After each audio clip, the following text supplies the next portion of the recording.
Et bonjour à toutes et à tous et bienvenue pour cette nouvelle édition de Transversal. Aujourd'hui, une émission, on a le sourire les amis avec ce qui s'est passé ce week-end. Je suis avec mes deux compères habituels. D'abord Flavio, comment ça va Flavio ? Ça va, écoute, un bon week-end de foot, on a hâte de débriefer un peu tout ça. Eh ben, c'est vrai qu'on a vu de belles choses ce week-end. Pour une fois, non, je rigole. Après la trêve internationale, c'est vrai que ça faisait plaisir de retrouver l'OM. Comment ça va Romain et comment t'as vécu ce week-end ? Ça va Tom, j'espère que tu vas bien. Flavio, j'espère que tu vas bien également et que tout le monde va bien. Comment j'ai vécu ce week-end ? J'ai vu pas mal de foot pour changer de... Il faut de toute façon. Et ça fait plaisir de voir du foot, ça fait plaisir de revoir la Ligue 1 et de voir un OM conquérant, on va en parler, mais... Un bel OM et ça fait plaisir et on va d'abord faire un petit peu le sommaire de cette émission avant de parler de l'Olympique de Marseille. On retrouve une formule plus classique après cette semaine de trêve internationale avec l'OM, le Tour de France et le Tour d'Europe. Puis dans un second temps, le coup de cœur de nos chroniqueurs. Comme d'habitude, l'instant foot local qui sera animé par nos deux chroniqueurs. Et enfin, on parlera du match qui nous intéresse, Marseille-Newcastle en Ligue des Champions, dès ce mardi. Et on terminera avec le quiz qui sera animé, cette fois-ci par Flavio. Ouais. Après Romain, c'est au tour de Flavio de s'y coller. Et nous, on va s'y coller et on va commencer par l'Olympique de Marseille et la magnifique victoire des Olympiens face à l'OGC Nice ce week-end. Oui, totalement. 5-1 à l'extérieur à l'Allianz Riviera. Bel OM. Vraiment, après la trêve, tu sens que la trêve a fait du bien, physiquement, mentalement. L'OM s'est remis dedans, s'est bien remis. C'était pas une copie parfaite non plus. Il y a eu certains petits trous d'air, certaines choses à remettre bien remettre en place avant le match de Newcastle. Mais sinon, sur les 90 minutes qu'on a vues, beaucoup de ces 90 minutes ont été très très plaisantes du côté marseillais. Un OM en démonstration, Flavio, n'empêche. Face à un Nice qui était quand même assez faiblard et qui sur certaines phases a quand même fait donner pas mal de cadeaux aux Olympiens. Donc je pense que le score est mérité pour Marseille, mais il faut voir qu'on a quand même bien profité des erreurs et que c'est pas forcément nous qui avons cherché les buts, c'est aussi des erreurs que nous ont donné les Niçois. Même si il faut provoquer ces erreurs. Non, totalement. Après même, on leur a laissé aussi quelques munitions qu'ils n'ont pas su transformer, mais sur certains buts qu'on marque, je pense déjà au premier de Aubameyang qui se retrouve seul dans la surface après le corner. Il ne doit pas être tout seul. Je crois que c'est Melvin Barr qui est au marquage, qui le lâche complètement. Et Klose qui couvre après le corner, qui n'a pas le réflexe de monter le bloc. Après, est-ce que vous parlez des belles performances de Klose, Flavio, l'émission va durer 3 minutes. Mais il fait un sacré match, Klose. Il fait surtout une bonne première mi-temps. Très offensivement. Offensivement. Après, il coule avec le reste de son équipe, mais je l'ai trouvé assez en jambes, notamment Jonathan Klose. Non, je suis d'accord, oui, qu'il était en jambes, mais ce que je me disais encore devant le match, j'ai vu Klose faire des choses qu'il n'a jamais fait sous notre maillot. Oui, comme par hasard. Je l'ai vu faire un moment une attaque, c'est en deuxième période, je crois, mais bref, il fait 40 mètres avec la balle, une percée. Je l'ai jamais vu faire ça avec l'OM. Enfin, bref. Non, t'es dur. Non, mais il y a une image déformée avec Jonathan Klose parce que la fin de son aventure à l'OM, elle est cata, mais ses premiers mois et sa première saison, il était quand même bon. Il finit, il est quasiment meilleur passeur de Ligue 1. Non, je le trouve quand même en dessous de son niveau, en deçà, j'allais dire, mais j'ai suite de son niveau qu'il avait à Lens. Bon, oui. Enfin bref, après ça, c'est la parenthèse sur Klose. Mais oui, comme a dit Flavio, Nice nous a laissé des munitions, nous a laissé de la place et on été très efficace, très efficient avec le premier but d'Aubameyang qui t'ouvre bien les portes de cette rencontre. Et de l'autre côté, les Niçois qui eux, ont manqué de réalisme, mais ils ont aussi manqué de réalisme à cause d'un homme, c'est Jeffrey Delangue qui jouait, c'était sa deuxième titularisation cette saison, si je dis pas de bêtises, en ce retour de trêve et qui a parfaitement assuré l'intérim, Flavio. Franchement, oui, il a fait une super impression. On n'avait pas l'impression que c'était un deuxième gardien qui rentrait. J'ai noté surtout un jeu au pied qui a l'air très propre. Je le trouve même peut-être sur cet aspect du jeu un peu meilleur que Rulli. Même s'il y a eu un moment une erreur de déconcentration, je trouve qu'il a l'air quand même assez serein, balle au pied. Puis il a tout bien fait, que ce soit dans les sorties. Même il y a un arrêt à un moment donné qui empêche Nice de se remettre dans le match. Donc d'une certaine manière, il a été aussi décisif dans ce match. Moi, c'est surtout sur sa ligne où il m'a impressionné pour le coup, on a vu qu'on le voit pas souvent et que souvent Marseille a le ballon, il a pas trop l'occasion de faire grand chose et il prend souvent un petit but un peu bête par match. Là, il prend encore un but, mais il y a notamment la parade, je pense que c'est celle devant Terem Moffi dont tu parles. L'aile de pigeon Non, il y a l'aile de pigeon, mais surtout le face-à-ce en tout début de seconde période. Ah oui, en seconde période. Il va chercher ras du sol. Ouais, et ça, vrai. Pour le coup, c'est un peu un tournant du match parce que l'OM aurait pu, enfin, Nice aurait pu revenir à 2-1. C'est pas le même match. C'est pas le même match. Ça les aurait remis dedans. Et puis Nice aurait pu revenir à 2-1 aussi à cause d'une action qui s'est passée en fin de première période. Vous voyez sûrement où je veux venir, le raté terrible d'Igor Peixao qui comme souvent, oublie un peu ses partenaires sur contre-attaque. Là, en l'occurrence, c'est Pierre-Emerick Aubameyang. Et ça aurait pu, si Terem Moffi marque derrière, ça aurait pu être un gros tournant de ce match quand même, ce raté d'Igor Peixao. Totalement. Mais est-ce que, vraiment, je lui jette pas la pierre sur cette action. Non pas que, ok, il doit marquer, mais 9 attaquants sur 10 dans cette situation, ils envoient. Je peux pas lui reprocher de faire ça, même si Aubameyang est de l'autre côté. Après, tu revois l'action, il y a un défenseur au milieu. J'ai l'impression qu'il c'est pas cadré. Tu regardes la situation, je crois que c'est. Tu penses que si, comment il s'appelle, Yvan Diouf, il passe pas, elle part en 6 mètres. Yvan Diouf plonge pour couper la trajectoire, il anticipe une passe d'Aubameyang. Et il la sort du genou et en fait tu regardes la frappe elle est même pas cadrée. Mais sur sa décision de frapper, je pense que là, s'il veut frapper, ça c'est un choix qu'il a pris, mais c'était surtout pas de la mettre là parce qu'il a croisé alors que Diouf était déjà sur ce côté. Mais Diouf avait anticipé, il a plongé avant même qu'il tire. Premier poteau. Après, c'est plus facile à dire ça. Après une course de 80 mètres, on n'a forcément pas la lucidité. Mais c'est quand même quelque chose d'assez récurrent dans son jeu de partir. Et en fait, une fois qu'il est parti, qu'il a le ballon et que tu sais que même s'il y a des situations sur ses côtés, généralement il va frapper 9 fois sur 10, il va frapper. Là, c'est normal qu'il tire. Tu mets Aubameyang que cette place-là, je suis sûr qu'il tire. Il a pas fait non. Oui, parce qu'il s'est passé ce qui s'est passé là. Mais s'il se passe pas, si Peixao marque ce but-là, Aubameyang, lorsqu'il lui fait la passe pour qu'il marque à la fin du match, je pense pas que Aubameyang lui aurait fait la passe. Au contraire. Mais non, mais là tu peux pas lui en vouloir de tirer, même si parfois quand il est entré de surface, qu'il enroule genre Thauvin, je sais pas quoi, comme il faisait Thauvin, je veux bien que des fois tu forces un peu. Il y a une autre situation un peu plus tôt dans le match où il peut la décaler à Greenwood côté droit et pareil, il frappe, ça part à côté. On s'enthousiasme quand il met des buts superbes comme il l'avait fait face à l'Ajax ou le Sporting, mais à long terme, et puis peut-être que c'est un peu ce qui s'est passé en fin de match, c'est un peu le détail qui va peut-être changer sa vision de voir les choses et sa façon d'aborder ce genre de situation. C'est quand on voit qu'un Aubameyang 37 ans qui a l'occasion de se présenter en face à face, qui lui est un vrai pur neuf et qui décide de faire la passe au lieu de frapper, on se dit peut-être que ça peut remettre pas les pendules à l'heure parce que c'est pas non plus grave ce qu'il a fait, mais dans la vision du foot peut-être élargir son spectre de pensée, je sais pas. Parce que même interview à la mi-temps, il a dit je vais lui en parler à Peixao. Non, après c'est le rôle aussi d'Aubameyang 37 ans, pas d'accompagner mais d'être là plus pour les autres que les autres soient là pour lui. Mais Peixao, non, compliqué de lui en vouloir sur cette frappe. Après, oui, le fait qu'Aubameyang lui est passé pour qu'il tire, dès que Peixao a marqué, il avait sans doute son action 40 minutes avant où il la donne pas à Aubameyang, c'est sûr. Après, ça lui fait du bien, il a marqué, etc. Mais oui, je pense qu'il va peut-être devenir un peu moins, pas dire individuel, mais je pense que dans une situation similaire dans les prochains matchs, il va plus hésiter avant de frapper. Mais oui, après, c'est une question d'individuel, mais c'est aussi de vision de jeu, en fait, de qualité de choix. Parce qu'au-delà du fait qu'il la joue perso, c'est qu'il y a souvent un problème décisionnel dans les 30 derniers matchs de la part d'Igor Peixao où tu as l'impression qu'il n'a qu'une seule solution, c'est frapper, Flavio, non ?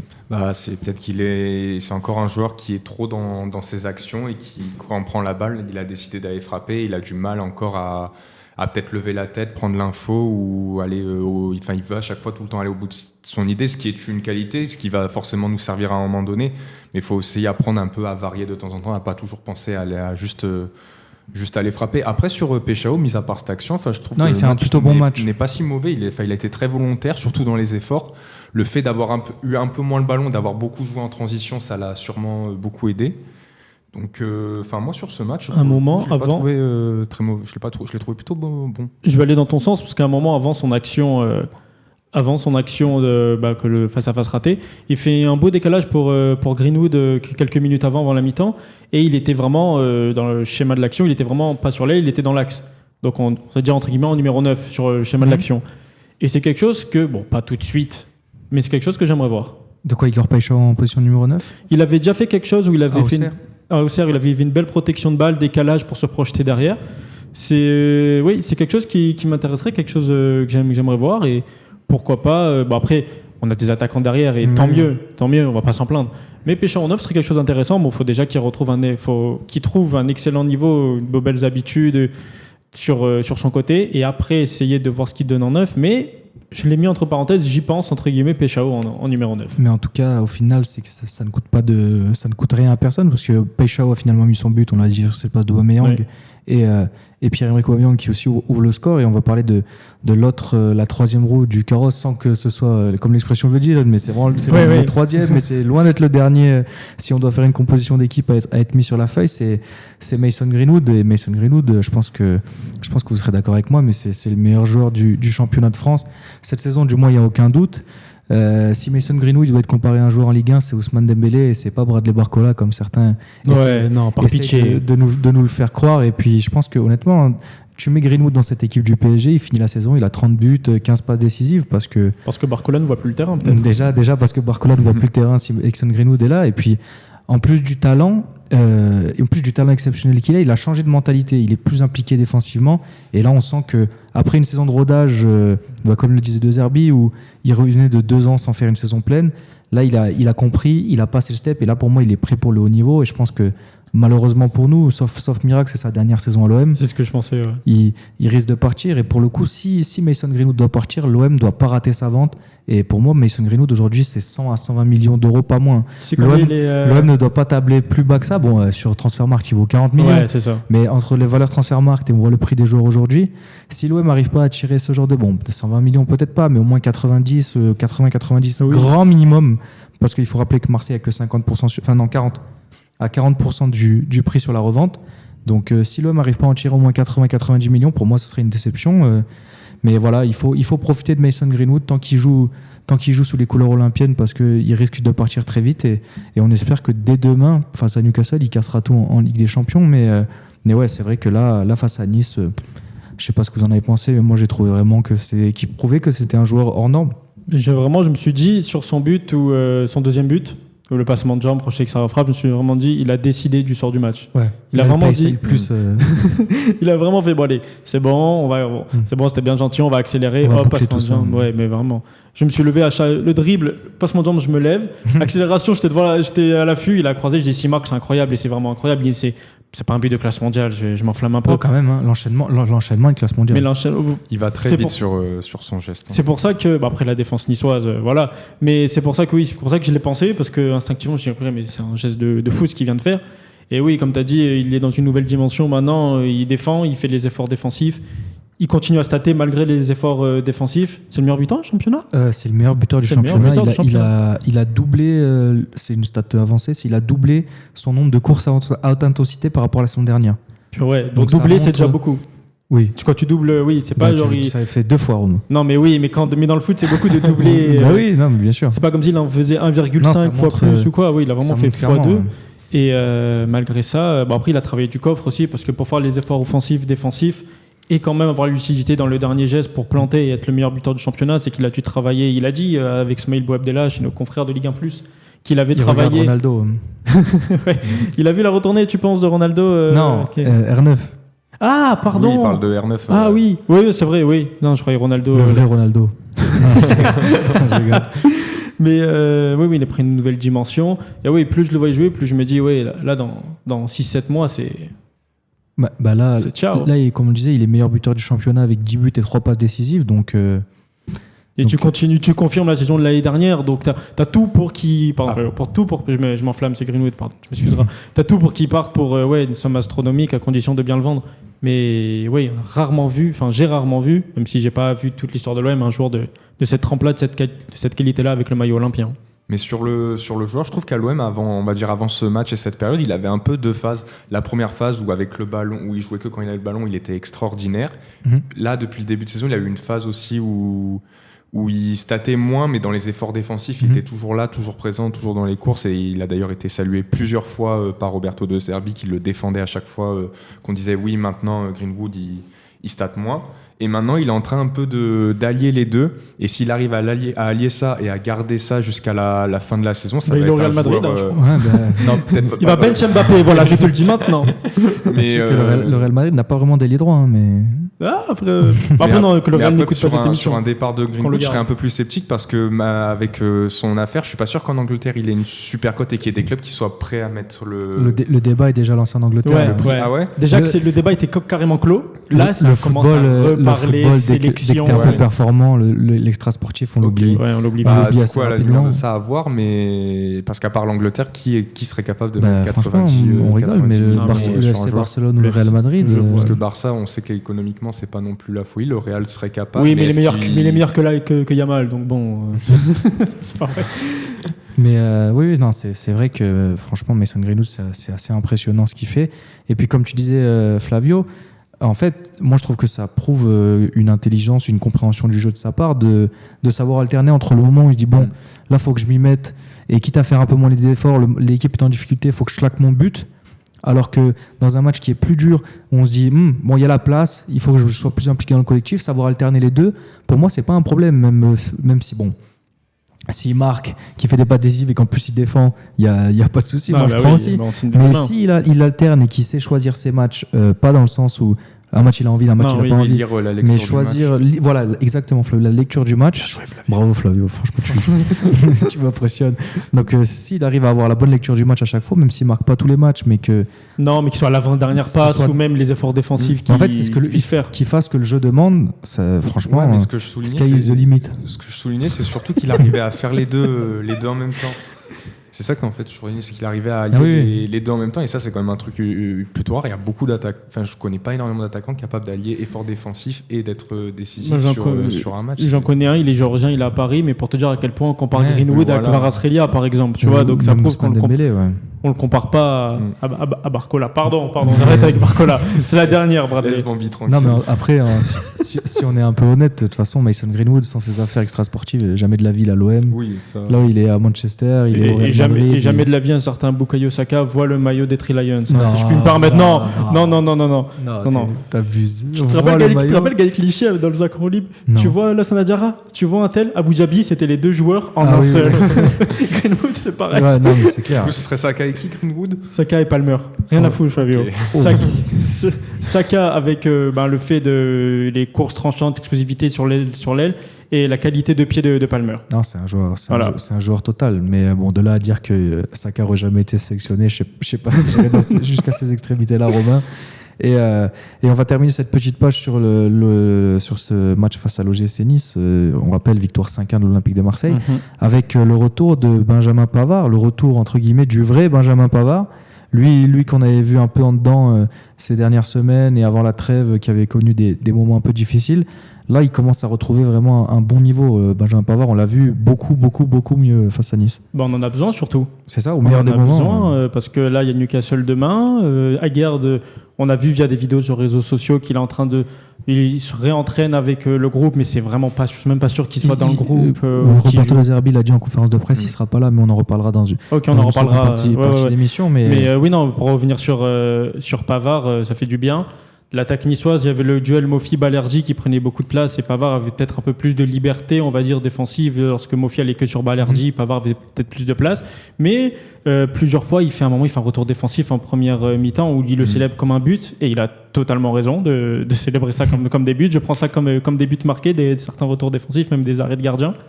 Mais oui, il revient vraiment... Il revient. Comme on l'a dit, c'est Nice, offensivement, c'est pas... Voilà. Mais c'est quand même bien, ça se met en confiance avant le match de Ligue des Champions. Totalement. Et ça te met, entre guillemets, une valeur sûre. Balerdi, on sait que c'est très bien, mais parfois, il y a peut-être des sauts de concentration. Aguerd qui est potentiellement pas là. Bon, bref, Pavard, ça te coche, on va dire, une valeur sûre pour l'instant pour le match face à Newcastle. C'était pas le premier match de Pavard et Balerdi ensemble en charnière? Aligner les deux en charnière, sûrement. Parce que franchement, j'ai trouvé l'association très bien. Enfin, ça s'est bien réparti les tâches. Et on voit que Pavard, son vrai poste, c'est défenseur central, et qu'à droite, c'est... Enfin, on le savait déjà, mais on le voit encore plus quand on a vu ces dernières semaines où à droite, c'était compliqué. Et là, on l'a remis dans l'axe et on a revu un Benjamin Pavard qui défend bien. De toute façon, ce rôle de défenseur central un peu hybride avec un latéral droit qui monte beaucoup, c'est là où il est le meilleur. On le savait déjà. Et puis, au final, ça fait Ça fait une passe décisive pour chacun des défenseurs centrales de l'OM parce que Balerdi est passeur sur le but de Greenwood et Pavard sur le but de Aubameyang. Balerdi, il est très offensif, très haut sur le but. Donc, c'est vrai. Là où face à Lorient, c'était Aguerd et Pavard buteurs, là ça fait Pavard et Balerdi passeurs décisifs. Comme quoi tout le monde est décisif dans cette équipe, que ce soit les attaquants comme les défenseurs. Peut-être Rouli me mettre un doublé à la prochaine match s'il joue. Après, Pavard ne voulait pas faire de passe sur son coup de tête. Il y en a qui disent que c'est travaillé, hein, mais bon. Je suis un peu d'accord. Tu vois le déplacement d'Aubameyang qui recule et qui vient deuxième. Je pense que le fait que Aubameyang s'extire pour aller au traîneau au deuxième poteau au cas où ça revienne, ça oui. Mais après, le fait que Pavard fasse la tête pour qu'Aubameyang plonge, ça serait vraiment très bien joué. Le déplacement d'Aubameyang, tu sens qu'il est travaillé. Après la tête, oui, ce serait exceptionnel, mais même après, on n'aura pas le fin mot de l'histoire. Bardonado qui va prendre la place de Nicolas Jauvert à Arsenal. Oui. Mais en tout cas, une belle victoire de la part des Olympiens qui se remettent pas la tête à l'endroit parce que récemment les résultats en Ligue 1 n'étaient pas si mauvais. On est sur 3 victoires, donc mais qui préparent au mieux le match à venir face à Newcastle et qui ont sécurisé la première place pour une journée et demie avant que Paris repasse devant. Mais, je comptais sur le Havre, un peu déçu. Mais oui, qui reste à hauteur et qui compte 28 points. Et nous, on va faire une petite pause et on va continuer de parler du championnat de France. Pas de souci.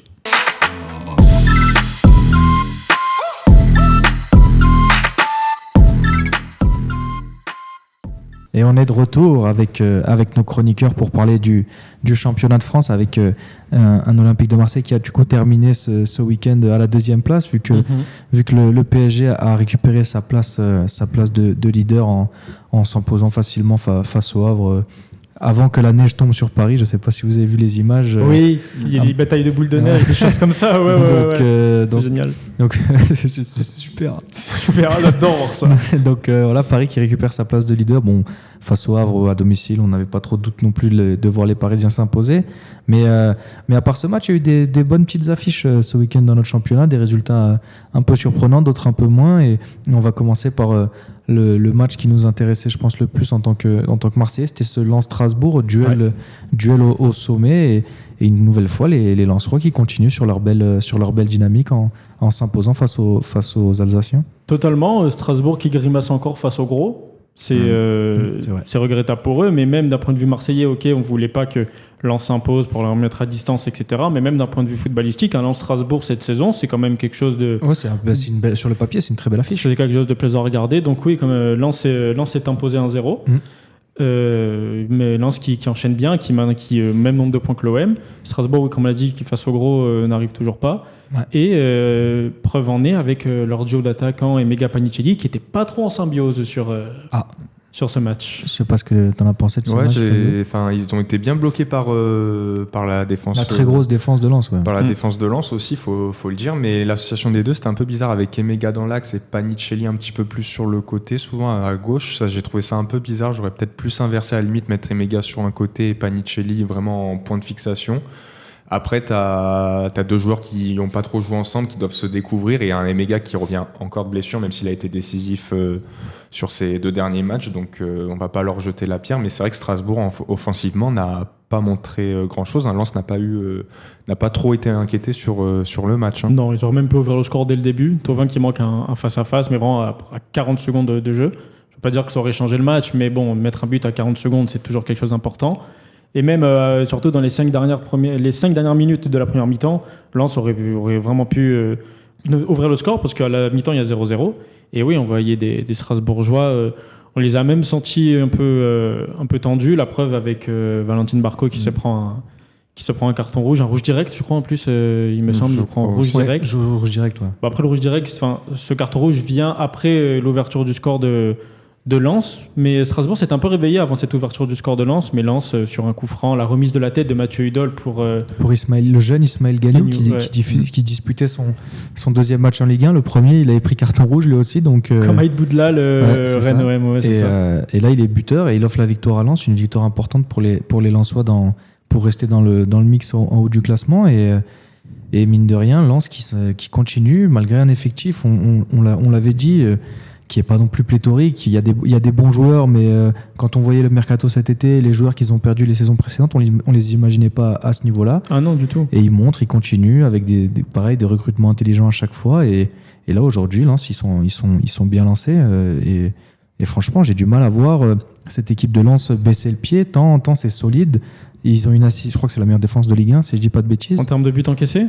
Il me semble, je veux pas dire de bêtises. Buts encaissés, en tout cas, c'est égalité avec Paris. Égalité avec le Paris Saint-Germain, mais en tout cas, c'est l'impression qu'ils donnent d'être ultra solide défensivement avec ce système à 5. Tu sens que c'est serein. Tu sens que c'est serein totalement. Et oui, une défense, on va dire complètement remaniée. Samson Baïdou qui vient d'être recruté et qui est arrivé mercato estival. Donc, et puis même Pierre Sage qui est arrivé aussi. Il est arrivé là maintenant, Pierre Sage, non ? Il est arrivé l'été ou l'hiver dernier ? Non, l'hiver dernier. Ok, d'accord. Après le départ de Will Steele. Après, même l'hiver dernier, tu n'avais que 6 mois pour faire une équipe. C'est toujours compliqué. Là, il a vraiment pris les choses en main. En vrai, c'est l'année 1 du projet Pierre Sage. Oui. C'est ça, c'est pour ça que je dis ça. Donc, non, c'est très très bien pour Lens. Et même là, le recrutement de Mathieu Hudol. Non, ils ont fait un recrutement pas grandiloquent au niveau des noms. Mais comme d'habitude, toujours très intelligent avec le Racing Club de Lens. Mais oui, c'est des choses qui payent. C'est pas des joueurs qui vont sortir du lot. J'ai une bêtise, c'est pas des joueurs, comparé à Greenwood, qui vont mettre un joueur qui va mettre 15 buts, 10 passes D. Mais c'est un ensemble, un collectif très bien, très solide. Et là, qui enchaîne les victoires, à part une défaite face à Metz, mais qui enchaîne les victoires, ils ont battu Marseille, ils ont battu Monaco 4-1. Là, ils viennent de battre Strasbourg. Non, face au gros, c'est solide et ça leur permet d'être troisième à égalité avec l'Olympique de Marseille, totalement. C'est ça, et donc Lens qui continue sur sa belle dynamique. Et il y avait un autre choc j'allais dire du haut de classement, mais du coup, plus trop, presque. Avec une équipe qui est quasiment. Des places de conférence, disons. Qui est quasiment dans le ventre mou maintenant, c'est l'AS Monaco qui s'est fait fracasser sur la pelouse du Stade Rennais. Faut dire les termes. Faut dire les termes, et voilà, l'ère Pocognoli, ça a l'air de pas vraiment très très. Enfin, ça a pas vraiment l'air de prendre du côté du Rocher, Flavio. En tout cas, il n'y a pas eu d'électrochoc suite au changement d'entraîneur. Après, est-ce que c'est avant lui c'était pareil, avant c'était pareil. Enfin, Monaco, c'est que c'est toujours une équipe. Je sais pas, elle est compliquée cette équipe de Monaco. Je trouve qu'il n'y a aucun lien entre les différents joueurs. Mais même individuellement. Enfin, oui, mais entre les joueurs, tu repères quand tu regardes les matchs de Monaco des connexions, des habitudes, des automatismes. Enfin, j'ai pas l'impression. Après, ils ont cette excuse d'avoir beaucoup de blessés. Mais bon, au bout d'un moment, quand on voit leurs résultats... Enfin, beaucoup de blessés. Et là, ils sont en train de récupérer pas mal de monde. Oui, ils sont en train de les récupérer. Donc. Et on va notamment... parce qu'on doit le rappeler, ils ont perdu 4-1 donc, sur la pelouse de Rennes. Ils ont aussi fini à 10 après l'exclusion de Denis Zakaria. Mais bon, il y a une bonne nouvelle quand même pour l'AS Monaco. C'est ce retour de Paul Pogba qui faisait son retour sur les pelouses qui faisait ses débuts sur les pelouses de Ligue 1. Donc ça, on peut dire que ça a quand même fait assez plaisir à tout le monde. Je pense qu'il n'y a pas grand monde qui a fait la tête quand ils ont vu Paul Pogba entrer sur le terrain. Et on sent que physiquement, il va lui falloir du temps pour revenir. Totalement. Mais il n'a pas perdu ses pieds. On l'a vu sur quelques transversales, tenter des gestes. On voit que, c'est Paul Pogba. Mais je suis obligé de revenir dessus quand même. C'est pas un cadeau qu'il lui fait Sébastien Pocognoli. Tu le fais rentrer sur la pelouse de Rennes alors que tu es à 10. Justement. Que tu perds 4-0. Après... Non, mais moi, je suis Paul Pogba. Je dis, c'est bon, je vais rester sur mais ça fait trop tranquille. Je pense qu'il avait vraiment envie de jouer. Et puis tu le fais rentrer. Là, on va dire que le match était perdu, donc tu perdais rien à le faire rentrer ou pas. Et en plus, dans une semaine, je crois qu'il joue Paris la semaine prochaine. C'est pas contre Paris que tu allais lancer Pogba 100 minutes dans les jambes comme ça. En tous les cas, il risque même face à Paris, il risque pas beaucoup de jouer beaucoup plus que ça. Ouais. Pareil, s'il y a un 3-0 à la 83e, il va y avoir toc-toc. Scénario qui est très possible vu la forme de Monaco. Mais c'est totalement possible. Mais là, je pense à Pogba. Là, t'es en Bretagne, il pleut, il fait froid, et tu perds 4-0, tu joues à 10, le coach il t'appelle. Moi, je suis là, je dis je peux pas, coach, je suis sous la couette, je suis bien. Là. Par contre, quand tu regardes le match, il y a eu 25 plans serrés sur Pogba. Le Real, il était dessus. Après, ça se comprend. Mais il a reçu les consignes, le Real du match. Ah oui, vraiment. Après, c'est pas comme s'il y avait grand chose d'autre à montrer. Du côté de Monaco, non, c'est sûr. Après, du côté de Rennes, il y avait de belles choses. Du côté de Rennes, il y avait de belles choses. Très, très bon Madi Camara. Ouais. Très, très, très, très bon joueur de foot. Et en parlant de foot, ça va très, très vite, le foot. Quand tu vois Habib Beye... La renaissance d'Habib Beye, complètement. Oui, il a enchaîné depuis et ça fait une victoire référence face à l'AS Monaco. De là, penser faire une victoire référence après les spéculations qu'il y avait sur son poste d'entraîneur il y a quelques semaines, il n'y en a pas beaucoup qui l'auraient... Pas beaucoup le voyaient encore en poste à Rennes à ce moment-là. Sachant qu'il devait être viré, qu'on lui offre un sursis, qui fait match nul à domicile face à Toulouse. Oui, donc tu peux te dire le sursis... Donc là, tu dis, le sursis va sauter. Et non, finalement, ils l'ont confirmé. Et bon, ça a l'air d'être ça a l'air d'être payant. Et puis, parti pour rester, comme il dit. En vrai, on va aussi dire les termes, c'est que bon, Abibay il est maintenu, mais il a du matériel. Hein, c'est pas. Mais évidemment. Franchement, c'est pour ça qu'il y avait des spéculations sur le fait qu'il se part. C'est le strict minimum. Bon, là, gagner 4-1 face à Monaco, c'est une très très belle victoire, mais je veux dire, être dans ce genre de place, quand tu vois l'effectif de Rennes, pour moi, c'est censé être une normalité, c'est pas censé être un exploit. Bah, totalement. Il y a de la qualité individuelle à chaque ligne. Il y a des bons prospects à chaque ligne. Après, il faut que le collectif prenne. C'est Abibay qui vient d'entraîner Rennes, entre guillemets. Enfin, il n'est pas là depuis 4-5 ans. C'est pas comme s'il y avait déjà un énorme collectif qui s'était dessiné. Mais tu as toutes les armes en main pour faire quelque chose de bien. Et bon, là, il a fait face à Monaco 4-1. Pas dans le plus grand Monaco qui existe, c'est sûr et certain. Mais ça fait quand même, sur le papier, ça fait 4-1 pour Rennes et qui passe devant Lyon. Belle remontée, ouais. Et qui est là. Là, ils sont 6e. Ils sont 6e de Ligue 1, donc ils sont pour les places de conférence. Donc non, je ne vais pas dire que c'est l'objectif d'avant-saison, puis on en est encore très loin. Mais par rapport à d'où ils partaient, spéculation, Abibay, est-ce qu'il va rester, qu'ils étaient 8, 9e, etc. Là, ils auraient signé tout de suite pour être à cette place-là le 24 novembre. Il faut quand même louer la remontée du club, de l'équipe ces dernières semaines, avec des choix quand même qui ont été forts. Le choix de, à un moment donné, mettre Blas sur le banc, d'écarter Seko Fofana, qui est un des plus gros salaires du club, fallait le faire. Enfin, quand même, et de mettre Altamari piston gauche aussi, ça fallait le voir aussi. Ça, c'est une idée qui serait pas venue à tout le monde, et au final, il apporte quand même pas mal de choses, notamment de la profondeur. Altamari dans ce poste-là, donc au final, Bay qui fait une très belle remontée, et du coup, hâte de voir si la sauce va continuer à prendre avec Rennes, qui était une des équipes qu'on attendait en début de saison et qui enfin se met en route, comme quoi. Peut-être que pour les dirigeants de la Ligue 1, ils devraient s'en inspirer, que parfois laisser un peu du temps à leur choix. De manière générale. Que laisser du temps à l'entraîneur, c'est quelque chose qu'on fait plus trop dans le football moderne. Non, tout va vite maintenant. Et on va passer à un des autres matchs le match de ce week-end, selon la LFP, c'était Lille-Paris FC, avec le LOSC qui s'en sort un peu, bon, pas in extremis, mais ils ont eu chaud quand même. Mais ouais. Ils sont mis un peu en danger tout seuls. Au final, globalement, le match il est quand même bien maîtrisé, mais ils s'en sortent sur ils ont 2 pénaltys. Olive, t'embrasse.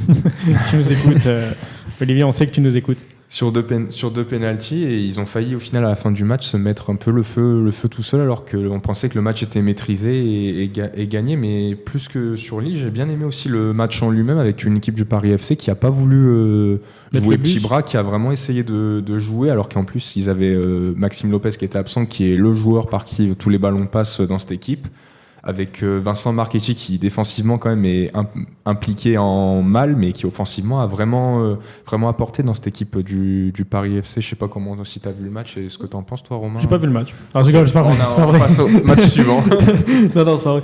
Non, j'ai vu le match, oui, Vincent Marchetti est à l'origine du premier but, même si Willem Goebbels, comme prononçait le commentateur, il ne disait pas Goebbels, il disait Goebbels. Il n'a pas voulu prendre de risque. Il n'a pas voulu le quart de la sûreté. Mais oui, Marchetti est à l'origine du premier but. Après, voilà, c'est l'un des problèmes du PFC cette saison, c'est qu'il y a un beau visage, il y a de belles choses, mais il y a des trous d'air qui prennent 60% du match, qui font que quand tu joues face au LOSC, quand tu as une attaque avec Giroud et Gaman, qui les deux, il n'y avait pas trop de... J'ai pas senti. Enfin, c'est la première fois qu'ils étaient alignés. C'est ça, c'est ce que j'allais dire. C'est pour le coup, c'est assez intéressant de voir ça. C'est la première fois qu'on voit Igaman et Olivier Giroud associés ensemble. Peut-être qu'à terme ça marchera, mais là il faut créer des automatismes, et ça passe aussi par des matchs comme ça. Totalement. Et oui, donc le problème du PFC, c'est ça, c'est que tu as des trous d'air comme ça, et quand il y a des attaquants individuellement et qualitativement comme Giroud et Igaman qui sont dans l'équipe d'en face, tu vois le but de Giroud, le premier but de Giroud, il la décale sur le côté, dans la surface, centre en retrait, le seul au point de pénalty. Bref, le placement de Giroud, on va pas en reparler, c'est exceptionnel. Tu le payes, alors que tu montres un beau visage. La preuve, à la 83e, tu reviens à 3-2, il y a moyen d'aller chercher le match nul, ou même il y avait moyen de ne pas encaisser 3 buts avant, pour même le but d'Aïssa Mandji, le 3e but de Lille, il est seul au 2e poteau, il ne doit jamais être seul. Ce sont des choses que le PFC peuvent corriger, parce qu'on sait, et on l'a déjà vu cette saison, vu que la saison a commencé, on est fin novembre maintenant, on a déjà vu un peu le visage de chaque équipe de Ligue 1. Il y a ce PFC qui est vraiment une belle équipe sur le papier, parce que recrutement et collectivement, Mais voilà, il y a des trous d'air, des manques de réaction, de Après, choses comme ça. Ça peut se comprendre, c'est une équipe quand même promue avec beaucoup de joueurs qui ont été recrutés de toutes parts, donc elle apprend à se connaître. Sunderland, ils sont 4e de première ligue. C'est pas le même budget aussi. Non, je rigole. Mais oui, 3-2 et le 4-2 à la fin, le penalty, je sais pas d'où sort le penalty, honnêtement. Bon, après, c'était déjà terminé. Oui, mais ça te vient de donner un coup de massue entre guillemets alors que tu n'en avais pas nécessairement besoin. C'est quelle action déjà c'est pas celui où Haraldsson se fait couper? Non, c'est une frappe. Alors le défenseur du PFC qui met la main, mais la main elle est comme ça. Il se tourne parce que le défenseur va tirer, mais il a la main là et Benoît Millot il fait penalty. Enfin, je comprends pas. Bref, ça fait 4-2. Panenka de Broholm et ça fait 4-2 pour le LOSC. Belle opération pour eux qui prennent un point d'avance sur Strasbourg. C'est ça, qui sont 4e. Et oui, de la 4 à la 8e place, il y a 3 points d'écart, donc ça se tient vraiment dans un mouchoir de poche. Et oui, voilà, donc belle image, beau visage du LOSC, qui dans les 15 premières minutes est un peu compliqué après l'ouverture du score, mais s'est réveillé. Et PFC qui a un peu sombré, comme ça arrive souvent, et le LOSC en a profité, tout simplement. Il y a une équipe qui n'a pas marqué des points ce week-end au sens propre comme au sens figuré, c'est l'Olympique Lyonnais. On va parler rapidement avant de passer au Tour d'Europe parce qu'on a déjà bien étalé sur la Ligue 1.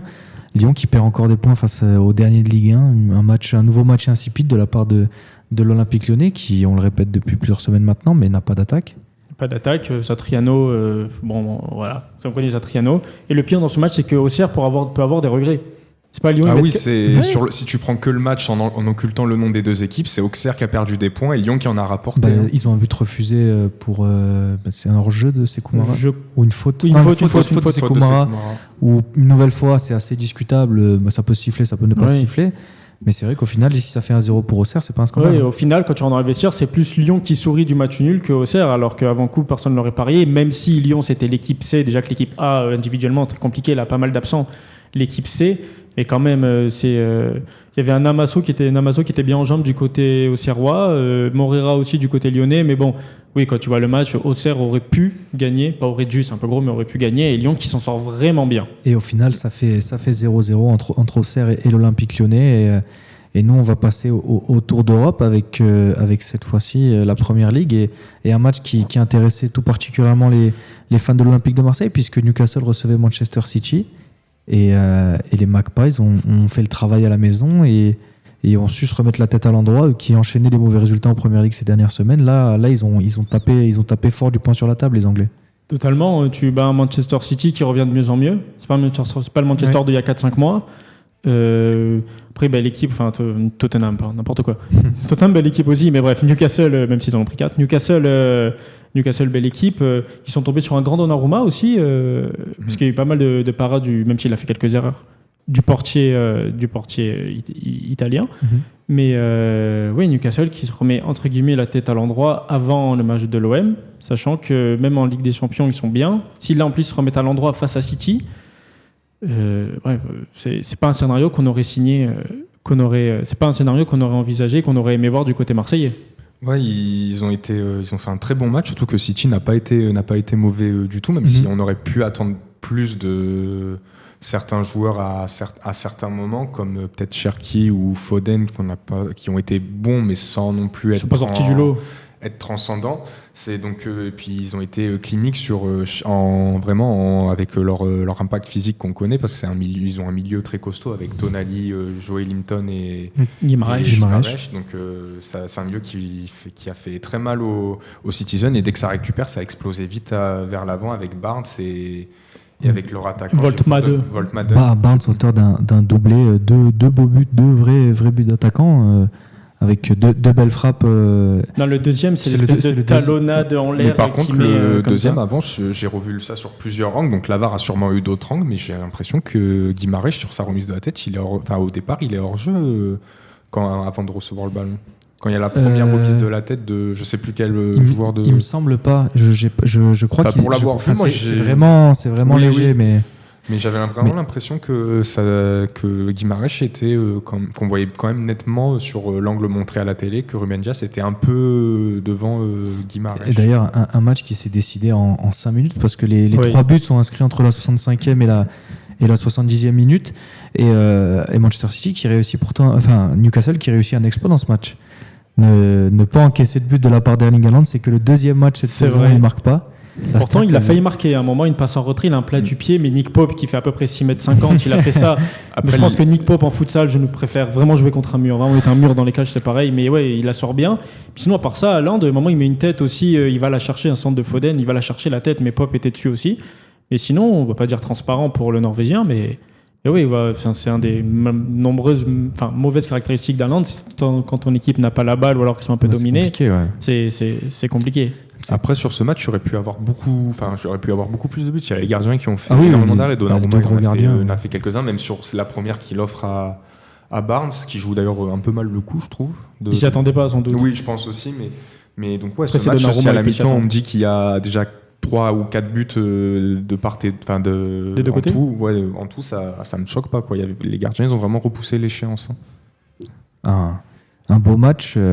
Après, il y a un autre match dont on aurait pu parler en Angleterre, mais on va se le garder de côté pour un peu plus tard. On l'a pas oublié, bien sûr que non, on l'a pas oublié.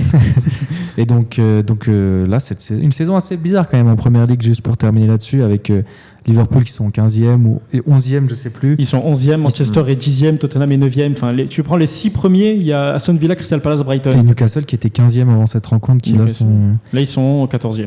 Et il y a plus que des matchs de fou cette semaine, ce week-end en Première Ligue, avec Liverpool qui perd 3-0 à la maison face à Nottingham. Ça pas le Nottingham de l'année dernière, qui était relégable avant la rencontre. Ouais. Et après, je vais pas spoiler le dernier match. Non, on parle pas. On va passer à un autre match. On ira à Londres plus tard. On va passer à Dortmund-Stuttgart. Ouais. Romain. Dortmund-Stuttgart, c'était un match de haut de tableau en Bundesliga, pas le deuxième contre le troisième, mais 4-5e. Et un Dortmund qu'on a l'habitude de voir à ce niveau-là, mais pas spécialement Stuttgart. Enfin, on sait qu'ils sont dans le haut de tableau, mais de là être dans les places qualificatives Ligue des Champions, on s'y attendait pas. Ça fait 2-3 ans, ils ont des équipes quand même cohérentes. Oui, c'est cohérent, mais c'est pas l'équipe que tu vois dans le top 3 de Bundes chaque année. C'est pas un Leipzig ou un Dortmund. Oui, voilà, okay. C'est ça. C'est quand même un cran en dessous, mais quand même match spectaculaire. Il y a eu un 3-3. Un 3-3 avec un Denis Sundav qui met 3 buts d'attaquant, c'est-à-dire qu'il est au bon endroit au bon moment, il met le pied au bon moment et la balle rentre, même si le premier but la finition sur le dernier où il se retourne sur Schlotterberg et il frappe, elle est même le geste d'attaquant là où il est dos au but et il fait juste comme ça avec son pied. Emre Can est un peu fautif aussi sur ça, c'est-à-dire qu'il lui laisse 1 mètre carrément. Ouais, mais franchement à aucun moment t'as l'impression qu'il va frapper. Le geste faut le faire, mais puis aussi, il faut souligner la coupe de cheveux de Ryerson, c'est ça que tu voulais dire. Non, ça un petit peu moins. Mais le mental de Stuttgart qui perdait 2-0 à Dortmund, qui perdent ensuite, qui reviennent à 2-2, ils prennent le 3e et ils ont encore. Ils prennent le 3-2 à la 89e. Avec un rush de grand malade de Karim Adeyemi. Oui, qui prend le ballon qui est parti à 2000 à l'heure. Il y a même un joueur de Stuttgart qui lui a attrapé le short. Qui finit sur le cul ou un truc comme ça. Il l'a traîné sur 2-3 mètres. Fabien m'a dit un truc en privé après le but. Je vais pas oui, qu'il a diffusé dans le. Voilà, il a diffusé dans le. Je l'ai dit, on va pas répéter 2 fois. Ouais, voilà, on va pas répéter 2 fois. Et au final, Stuttgart qui termine par égaliser et qui accroche le Borussia Dortmund. Et un autre truc qui m'a marqué sur ce match, je m'en rends de plus en plus compte quand je le vois, même si en vrai c'est quand même assez connu, c'est Guirassy, le joueur que c'est devenu depuis qu'il a Dortmund. Ultra complet. Bon, il marque pas, mais il marque un but qui est refusé, mais sur le but, la finition, elle est clinique parce qu'on sent vraiment qu'il veut la mettre entre le bras et la jambe du gardien qui sort. Puis dans son jeu de corps, il décroche. Ses déviations. Franchement, les déviations sont folles. J'avais vu un truc qu'on me disait si Guirassy il était brésilien, il jouerait dans un autre club plus haut que Dortmund. Et Guirassinho. Totalement. C'est vrai que c'est vraiment devenu. D'ailleurs, lui il a même pas été, je crois, top 3 sur le podium du Ballon d'Or africain. Il y a eu des stories, il y a eu des choses, il y a eu des messages. Un peu scandale, mais. Et dire qu'il était à Amiens. C'est vrai. Et voilà, on va parler d'un autre match de Bundesliga une nouvelle fois, on va pas spoil. On va passer il y a un autre match, au grand retour du FC Barcelone sur la pelouse du Camp Nou après quasiment 2 ans, si ce n'est plus. 909 jours d'absence. Voilà, donc ça fait quasiment 3 ans. J'ai compté depuis le début dans ma tête, c'est pour ça. J'ai le bon chiffre. Et un retour plus que réussi pour les Blaugrana qui se sont imposés facilement face à l'Athletic Bilbao, avec notamment un doublé de Ferran Torres. Qu'est-ce que vous avez pensé de ce match, les amis ? Alors déjà, un 4-0 face à Bilbao, c'est quand même très beau. Oui, c'est vrai. C'est pas l'équipe du coin, c'est pas Riron ou Valladolid comme diraient certains. Et j'ai bien aimé l'animation offensive du Barça qui a un peu changé. Il y avait Baldé qui était très haut. Oui, Baldé qui jouait presque ailier gauche, donc c'était très intéressant à voir. Et de l'autre côté, il y avait un petit Espagnol qui mettait des extérieurs du pied exceptionnels. Mais non, oui, petit Espagnol. Peut-être que je parle de Fermín López quand je dis petit Espagnol. C'est vrai que lui aussi, il mériterait son. Il mériterait qu'on passe quelques minutes copain. sur lui. Et même Ferran Torres, que je trouve qui a pris une autre dimension depuis 2 saisons au FC Barcelone. Je ne le pensais pas atteindre ce niveau-là. J'allais pas dire qu'il est finito. Non, quand même pas. Mais voilà, il passe de Valence City. City, il joue beaucoup, il prouve sans trop prouver. Après, il s'en va au Barça. Tu te dis, oui, c'est un attaquant du Barça, c'est bien pour le Barça qu'il y avait de l'époque. Mais il a payé 60 millions quasiment. Ouais, 55 millions, je crois. Mais après, le Barça et les valeurs transferts, tout ça, ça veut. Voilà. Mais je me dis, après, il m'y prend vraiment une réelle dimension dans le jeu et même statistiquement, c'est vraiment un genre de plus en plus intéressant qui me plaît de plus en plus. Et c'est vraiment très bien pour l'animation offensive de Barça, déjà qu'elle était exceptionnelle. Il s'accorde bien, je trouve, avec Robert Lewandowski, parce que par exemple, Lewandowski, on le sait qu'il est un peu vieillissant, donc il peut plus trop prendre. Si, un peu quand même. Non. Et il peut facilement prendre la profondeur à sa place. Du coup, je trouve que ça a été beaucoup fait de ce côté-là. Il permet à Lewandowski de s'économiser et après, quand il se retrouve devant la surface, d'être plus efficace. Et en soutien, même en sortie de banc, etc. C'est vrai que c'est un peu le bon compromis, Ferran Torres, parce qu'il peut jouer quasiment partout en attaque. Oui, c'est ça qui est bien aussi. Il peut jouer quasiment partout. Sur les ailes, en pointe. T'es pas déçu quand tu mets Ferran Torres tu sais à quoi t'attendre. Et pourtant, il y a quelques années. Il y a quelques saisons, il était assez décevant.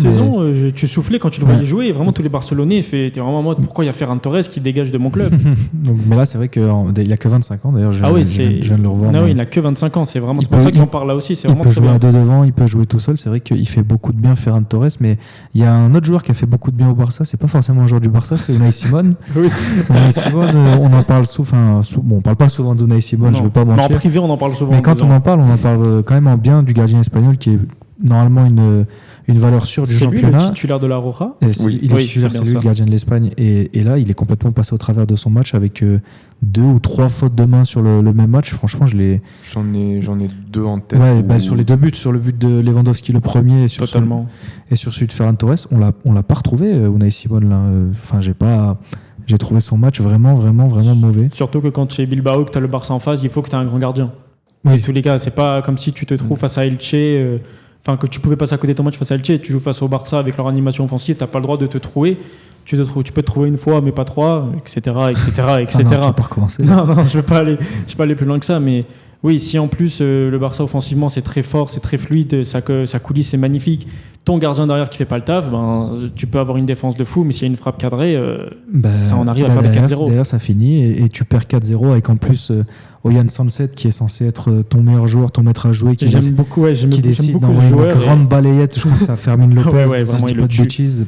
Complètement et il sait qu'il fait faute, il fait ça, il fait rien, il s'attend complètement incompréhensible de la part de Oyan Sanset. À la base, l'arbitre met un jaune. Oui, alors que c'est sous ses yeux. Oui, après il dit moi je vais voir la VAR. On préfère ballon au pied que quand il met des balayettes Oyan Sanset. C'est des images qu'on n'aime pas voir. On n'est pas à l'UFC. Et on va terminer cette partie Tour d'Europe avec juste sur Flavio, il est trop. Attends, il me laisse pas passer à autre chose. Non, mais juste j'ai envie qu'on revienne sur un joueur du Barça qui n'était pas forcément.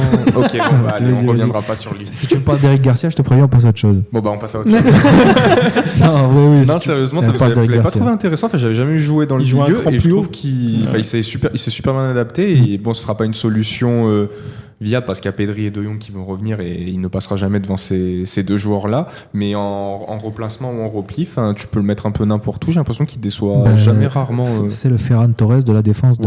Non, mais en vrai, il y a un peu de ça. La polyvalence. Le mec, ce sera jamais. Pas maladroit avec ses pieds non plus dans la relance. Donc franchement, il m'a fait une. Ce sera jamais Sergio Ramos ou Busquets, mais c'est un mec qui sert dans un collectif comme pouvait le faire Sergio Roberto. Jouer à plusieurs postes. Non, c'est des joueurs qui sont importants dans le collectif. Et maintenant, si Flavio me laisse bien, on va passer. On va lui demander. C'est bon, Flavio ? Je peux y aller. On va passer au derby de la Madonnina en Italie, le gros match de ce week-end en Serie A avec l'AC Milan qui recevait l'Inter. Non, l'Inter qui recevait l'AC Milan. C'était Inter AC Milan. Enfin, remarque. Oui, bon, il y a un énorme déplacement des Rossoneri. Les supporters qui ont fait beaucoup de trajets pour se rendre d'une tribune à l'autre. Ils ont dû passer par l'autre entrée et tout. C'était galère, à mon avis, les pauvres. Il y a un joueur qui s'est illustré. Enfin, d'ailleurs, c'est un joueur, mais c'est plutôt un gardien. Là où Unai Simon est passé au travers, c'est Mike Maignan. L'AC Milan qui s'est imposé 1-0 face au rival interiste avec un nouveau gros match de Mike Maignan, le portier des Bleus, auteur d'un arrêt sur penalty. Parole au gardien. Flavio était en slip au moment du match, il était comme un fou. Tu peux parler, Tom, tu sais que t'es aussi gardien. Non, maintenant je suis défenseur central. Ok, ça va, bon. Je vais prendre sa place. C'est Marc Evans. Bah ouais, franchement, si Milan gagne ce match, c'est en grande partie grâce à lui. Quel Milan, du coup ? Si l'AC Milan gagne ce match, c'est en grande partie grâce à lui. Il a fait, avant le penalty, il y a déjà 2 gros arrêts en première période où la tête d'Acerbi, je crois, qui va en plus avec un rebond avant, elle est vraiment pas simple à sortir. Et ouais, Mike Maignan qui est en train de retrouver la dimension qu'il avait lors de sa première saison à Milan, à quelques mois de la Coupe du Monde. Ça fait vraiment plaisir. Déjà, il va être titulaire dans les bars des Bleus. Oui, ça c'est sûr, mais certain. On aura un Mike Maignan confiant et en forme. Oui, totalement. Et pour après, l'Inter, ils sont un peu malchanceux d'être tombés sur un grand Mike Maignan, même si c'est un très grand gardien. Et ils ont mis un poteau aussi. Un penalty que Mike Maignan sauve. Enfin, l'Inter peut s'en vouloir même sur cette physionomie. Même sur le match, là je suis devant les stats, c'est 65% de possession pour l'Inter, quasiment, 20 frappes contre 7 pour l'AC Milan. Combien de frappes cadrées, s'il te plaît, si tu les as 6 pour l'Inter et 3 pour Milan, mais bon, il y a les poteaux. Benoît Paire dirait quelque chose de ce match, mais je vais pas vous faire la transcription. Mais oui, en tout cas, une victoire, pas chanceuse de Milan, parce que en vrai, si, chanceuse, parce que même le but qui marque, c'est une frappe où Selmakers glisse, Sommer plonge, il la repousse. Pulisic est à l'affût et Akanji un peu en retard, il a juste à la pousser au fond des filets. Mais c'est vrai que c'est une victoire qui était assez inespérée pour toi, le Sommer sur le but, parce que pour moi j'ai l'impression qu'il peut soit la capter en mettant les 2 mains, soit au moins plus la pousser sur le côté. En soi, il est fautif. Après, c'est pas une erreur non plus. Mais oui, c'est vrai qu'il peut mieux faire. Ça, c'est sûr qu'il peut mieux faire. Et au final, on se retrouve avec un AC Milan qui est 2e du championnat d'Italie, qui passe devant Naples, qu'on voyait un peu, pas intouchable, mais presque. Et l'Inter qui se retrouve 4e avec... vous savez qui c'est le leader du championnat d'Italie ? 6 buts encaissés. 6 buts encaissés, c'est la fameuse louve de Gasperini. Le laboratoire. Du se met en place tout doucement. Du professeur. Petit à petit. 6 buts encaissés en 12 matchs. Ils ont eu du mal à transporter le matériel. Là, ça les ballons, les choses comme ça, on est d'accord. Et le plus impressionnant, c'est qu'ils font ça alors que Paulo Dybala est nul. C'est vrai. Hein. Je sais même pas si il a même pas joué, je crois. Il est blessé et il fait un début de saison, il est catastrophique, je crois. Il a mis un seul but cette saison pour Dybala. Donc, pour celui qu'on attendait comme être le maître à jouer de l'AS Roma, aujourd'hui, c'est un pion qui est loin d'être essentiel. Là, on l'a vu, il l'a emporté face à Cremonese tranquillement sans lui ce week-end.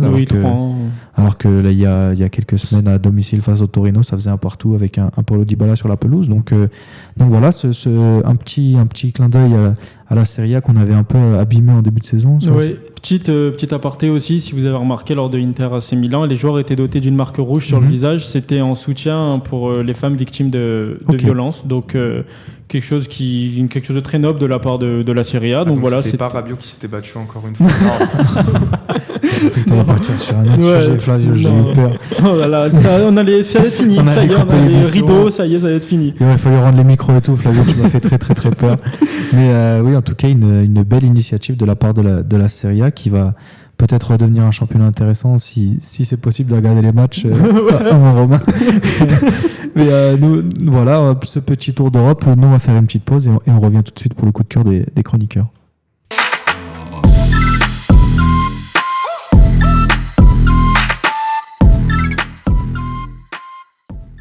Et on est de retour casqué comme jamais, mon Flavio. Ouais. Celui qui trouve le faux raccord sur la vidéo YouTube. Je viens de le dire. Et oui, tu m'as spoil, j'avais ça en tête depuis la pause. Et voilà, c'est ça. La mauvaise communication, c'est comme sur le terrain et comme en couple. Ça marche jamais. Le mec pense à des débats parallèles. Non mais la femme dans le truc. Ça, c'est une autre émission sur Radio Sun Vibe, l'émission sur les femmes. Peut-être que tu y participeras un jour. Il faut faire la demande au patron, mais pour l'instant, on va rester sur le football. Je suis plus à l'aise sur un rectangle vert. On va rester sur le football si ça ne te dérange pas. Et on va passer d'ailleurs à ton petit moment rien qu'à toi, avec les coups de cœur du week-end de nos chroniqueurs. Et je sais pas, Flavio, est-ce que tu te mues en caméraman aujourd'hui Je vais me muer en caméraman. Parce qu'on est en sous-effectif. Il y a eu des coupes budgétaires la semaine dernière. Flavio qui est gardien, journaliste, caméraman. Mais le CV fait 6 mètres 50. En plus, il est beau gosse, donc vraiment, il a tout pour lui. Et... Oui, quelle chance. J'aimerais bien que tu nous parles de à quel point tu es à l'aise avec ce téléphone en face de toi. C'est des blagues qui me font rire, ils sont bien écartés comme ça. Les célébrations de Lewandowski, vraiment. Trêve de blague, Flavio va avoir des crampes. J'ai 2 minutes. T'as 2 minutes pour nous parler de ton coup de cœur du week-end. Mon coup de cœur de week-end se situe une fois de plus en Bundesliga et il s'appelle Michael Olise. Et je ne vais pas le présenter comme je l'ai fait avec Troy Parrott parce que tout le monde maintenant, tous ceux qui nous écoutent connaissent Michael Olise, un joueur de classe mondiale qui a posé un classique face à Fribourg. Il part des 2-0, le Bayern s'est imposé 6-2, 2 buts, 3 passes décisives, il est aligné en 10, il était dans le cœur du jeu. D'habitude, il joue un peu sur l'aile parce que c'est Serge Gnabry qui joue numéro 10, mais là c'était lui. Et il a encore montré qu'en numéro 10, dans le cœur du jeu, pas sur un côté, il est vraiment un cran au-dessus, comme il a montré avec France-Ukraine quand il est passé numéro 10 pile dans l'axe. C'est vraiment exceptionnel ce qu'il a proposé là face à Fribourg, un crochet élimination pour une passe D pour Lennart Karl, qui on s'en rappelle et on en avait parlé il y a quelques semaines. Après, il fait une passe D sur corner pour Upamecano, il envoie un banger en pleine lucarne en fin de match. Enfin, il a vraiment c'est sans lui, on va pas dire sans lui le Bayern ne gagne pas, mais c'est vraiment quelque chose d'exceptionnel. Championnat et Ligue des Champions, il a 15 matchs, 7 buts, 10 passes D, donc statistiquement c'est très très très très correct. Il est vraiment meilleur en numéro 10 en club en sélection, ça c'est sûr et certain. Et pour moi, je pense, sans trop mouiller, c'est le numéro 10 de l'équipe de France dans les prochaines années. Avec Cherki, mais Cherki qui pourra peut-être plus jouer sur l'aile, mais actuellement de ce qu'on voit, Michael Olise, numéro 10 dans le cœur du jeu, c'est vraiment très très très fort. Il peut remplacer Antoine Griezmann, ça c'est sûr et certain. Il a toutes les qualités d'un 10. Statistiquement, c'est très fort. Et c'est aussi là où il coche toutes les cases de ce qu'on aime dans le football, tous ceux qui regardons, au-delà des buts, des passes D et de tout ça. C'est que c'est un joueur pour qui tu payes pour ta place au stade. C'est un joueur spectacle, virevoltant, via ses dribbles, via ses passes, via ses frappes. Même sa manière de jouer, qu'on voit à quel point il est à l'aise avec le ballon. Il est élégant. Et il est élégant. C'est un joueur élégant à voir jouer, avec de belles qualités physiques, de belles qualités techniques, un pied gauche, pied droit. Enfin, très très fort. C'est un coup de cœur, on va pas dire logique, mais c'est un coup de cœur de football. C'est un coup de cœur de football. 1 minute 50, je pense. Et j'ai mis un peu de temps à lancer le chrono, donc ça se trouve, tu es à 2 minutes pile. Sur ma vidéo, il était à 2 minutes pile. Ouf. Oh, oui. Non, t'as été très, bon, très Romain, fort. Et j'ai trouvé Flavio très bon dans ce rôle de caméraman. Pas de tremblement intempestif. Ça va. Après, le problème, c'est que je n'ai pas écouté ce qu'il a dit. Donc... J'ai parlé de qui, Flavio ? Je sais pas, votre connaissance, ça doit être un joueur de Sifour, non ? Oui, c'est ça. J'ai parlé de Romao, le double pivot Romao là, face à Cagnes. On en parlera dans le foot local tout à l'heure. Non, mais c'est vrai que Michael Olise, il continue de marquer des points. Mais donc, toi, tu préfères Michael Olise à Ryan Cherki en tant que numéro 10 ? Actuellement, en tant que numéro 10, oui. Parce que Ryan Cherki, il est aussi, on va dire, les deux sont allés sur les côtés, mais Olise, j'ai l'impression qu'il est vraiment un cran plus fort dans l'axe. Et Cherki peut quand même t'apporter beaucoup de différences via les passes, comme le fait Olise dans l'axe, mais Cherki peut le faire aussi sur le côté, comme un meneur de jeu excentré, on va dire. Donc, non. Monsieur joue au Football Manager ? J'ai joué, j'ai un petit background éteint, vraiment très très nul sur FM.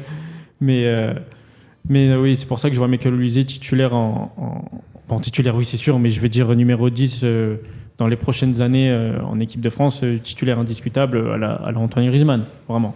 Froidement. Par rapport à Cherki, peut-être le truc qu'a en plus Michael Olise pour l'instant, c'est peut-être un peu plus de constance. Après, il est un peu plus vieux, ça fait un peu plus longtemps qu'il est dans un très grand club, donc il a peut-être cet avantage encore en plus par rapport aux deux. Ah oui, totalement. Il a fait 2 saisons à Crystal Palace, déjà, tu fais 2 saisons pleines en Première Ligue, tu t'en vas au Bayern, tu fais une saison pleine, là, t'en refais... Enfin, tu as un background, comme ils disent les Anglais, un certain bagage footballistique que n'a pas Ryan Cherki pour l'instant, mais qu'on lui souhaite d'avoir, bien évidemment. Mais oui, c'est pour ça qu'aussi il a un cran au-dessus actuellement. Michael Olise, en termes d'expérience footballistique, je ne dis pas que Cherki n'a pas de qualité, loin de là, mais c'est pour ça que même je le préfère vraiment dans l'axe par rapport à Ryan Cherki, qui même sur l'aile peut faire très fort. Je pense que quand même sur le joueur, je pense que dans les années à venir, Cherki pourra devenir peut-être plus influent à ce poste que Olise. Je pense qu'il a plus de potentiel que Michael Olise en soi. Après, le potentiel, faut le confirmer. Oui, bien sûr. Bien évidemment. Il est aussi un peu plus jeune, il vient juste d'arriver à City, il est en train d'assimiler tout ce qui est en train de blessure là-bas, et il revient de blessure, donc... Faut lui laisser du temps. Non, Romain. Non, on lui relaisse pas de temps. Bon, bah, désolé, Cherki, t'es nul, voilà. Et t'es un Cherki. Non, c'est pas vrai. Non, ben voilà, ça se défend. C'est un avis qui se défend. On va changer les rôles. Allez, c'est moi qui. C'est pas celui de Tom ? Non. Ouais. Ok, je comptais enchaîner, mais allez-y. Comme vous voulez. Mais c'est bon, je vois que t'as dégainé le téléphone. Donc du coup, moi, il faut bien que tu lui donnes oui. l'outil. Et oui, Flavio, oui, on est polyvalent. Après, bien ou pas, on sait pas, mais on est polyvalent. Et donc c'est ton tour, Flavio, pour ton coup de cœur. De qui tu vas nous parler Je vais vous parler d'un joueur qui a grandement marqué un derby très important ce week-end. Je vais essayer de pas écorcher son nom. Eberechi Eze. C'est le boulet de canon qui recharge l'attaque des Gunners cette saison. Donc pourquoi je parle de lui ? Je pense que vous avez tous un peu vu le match entre Arsenal et Tottenham.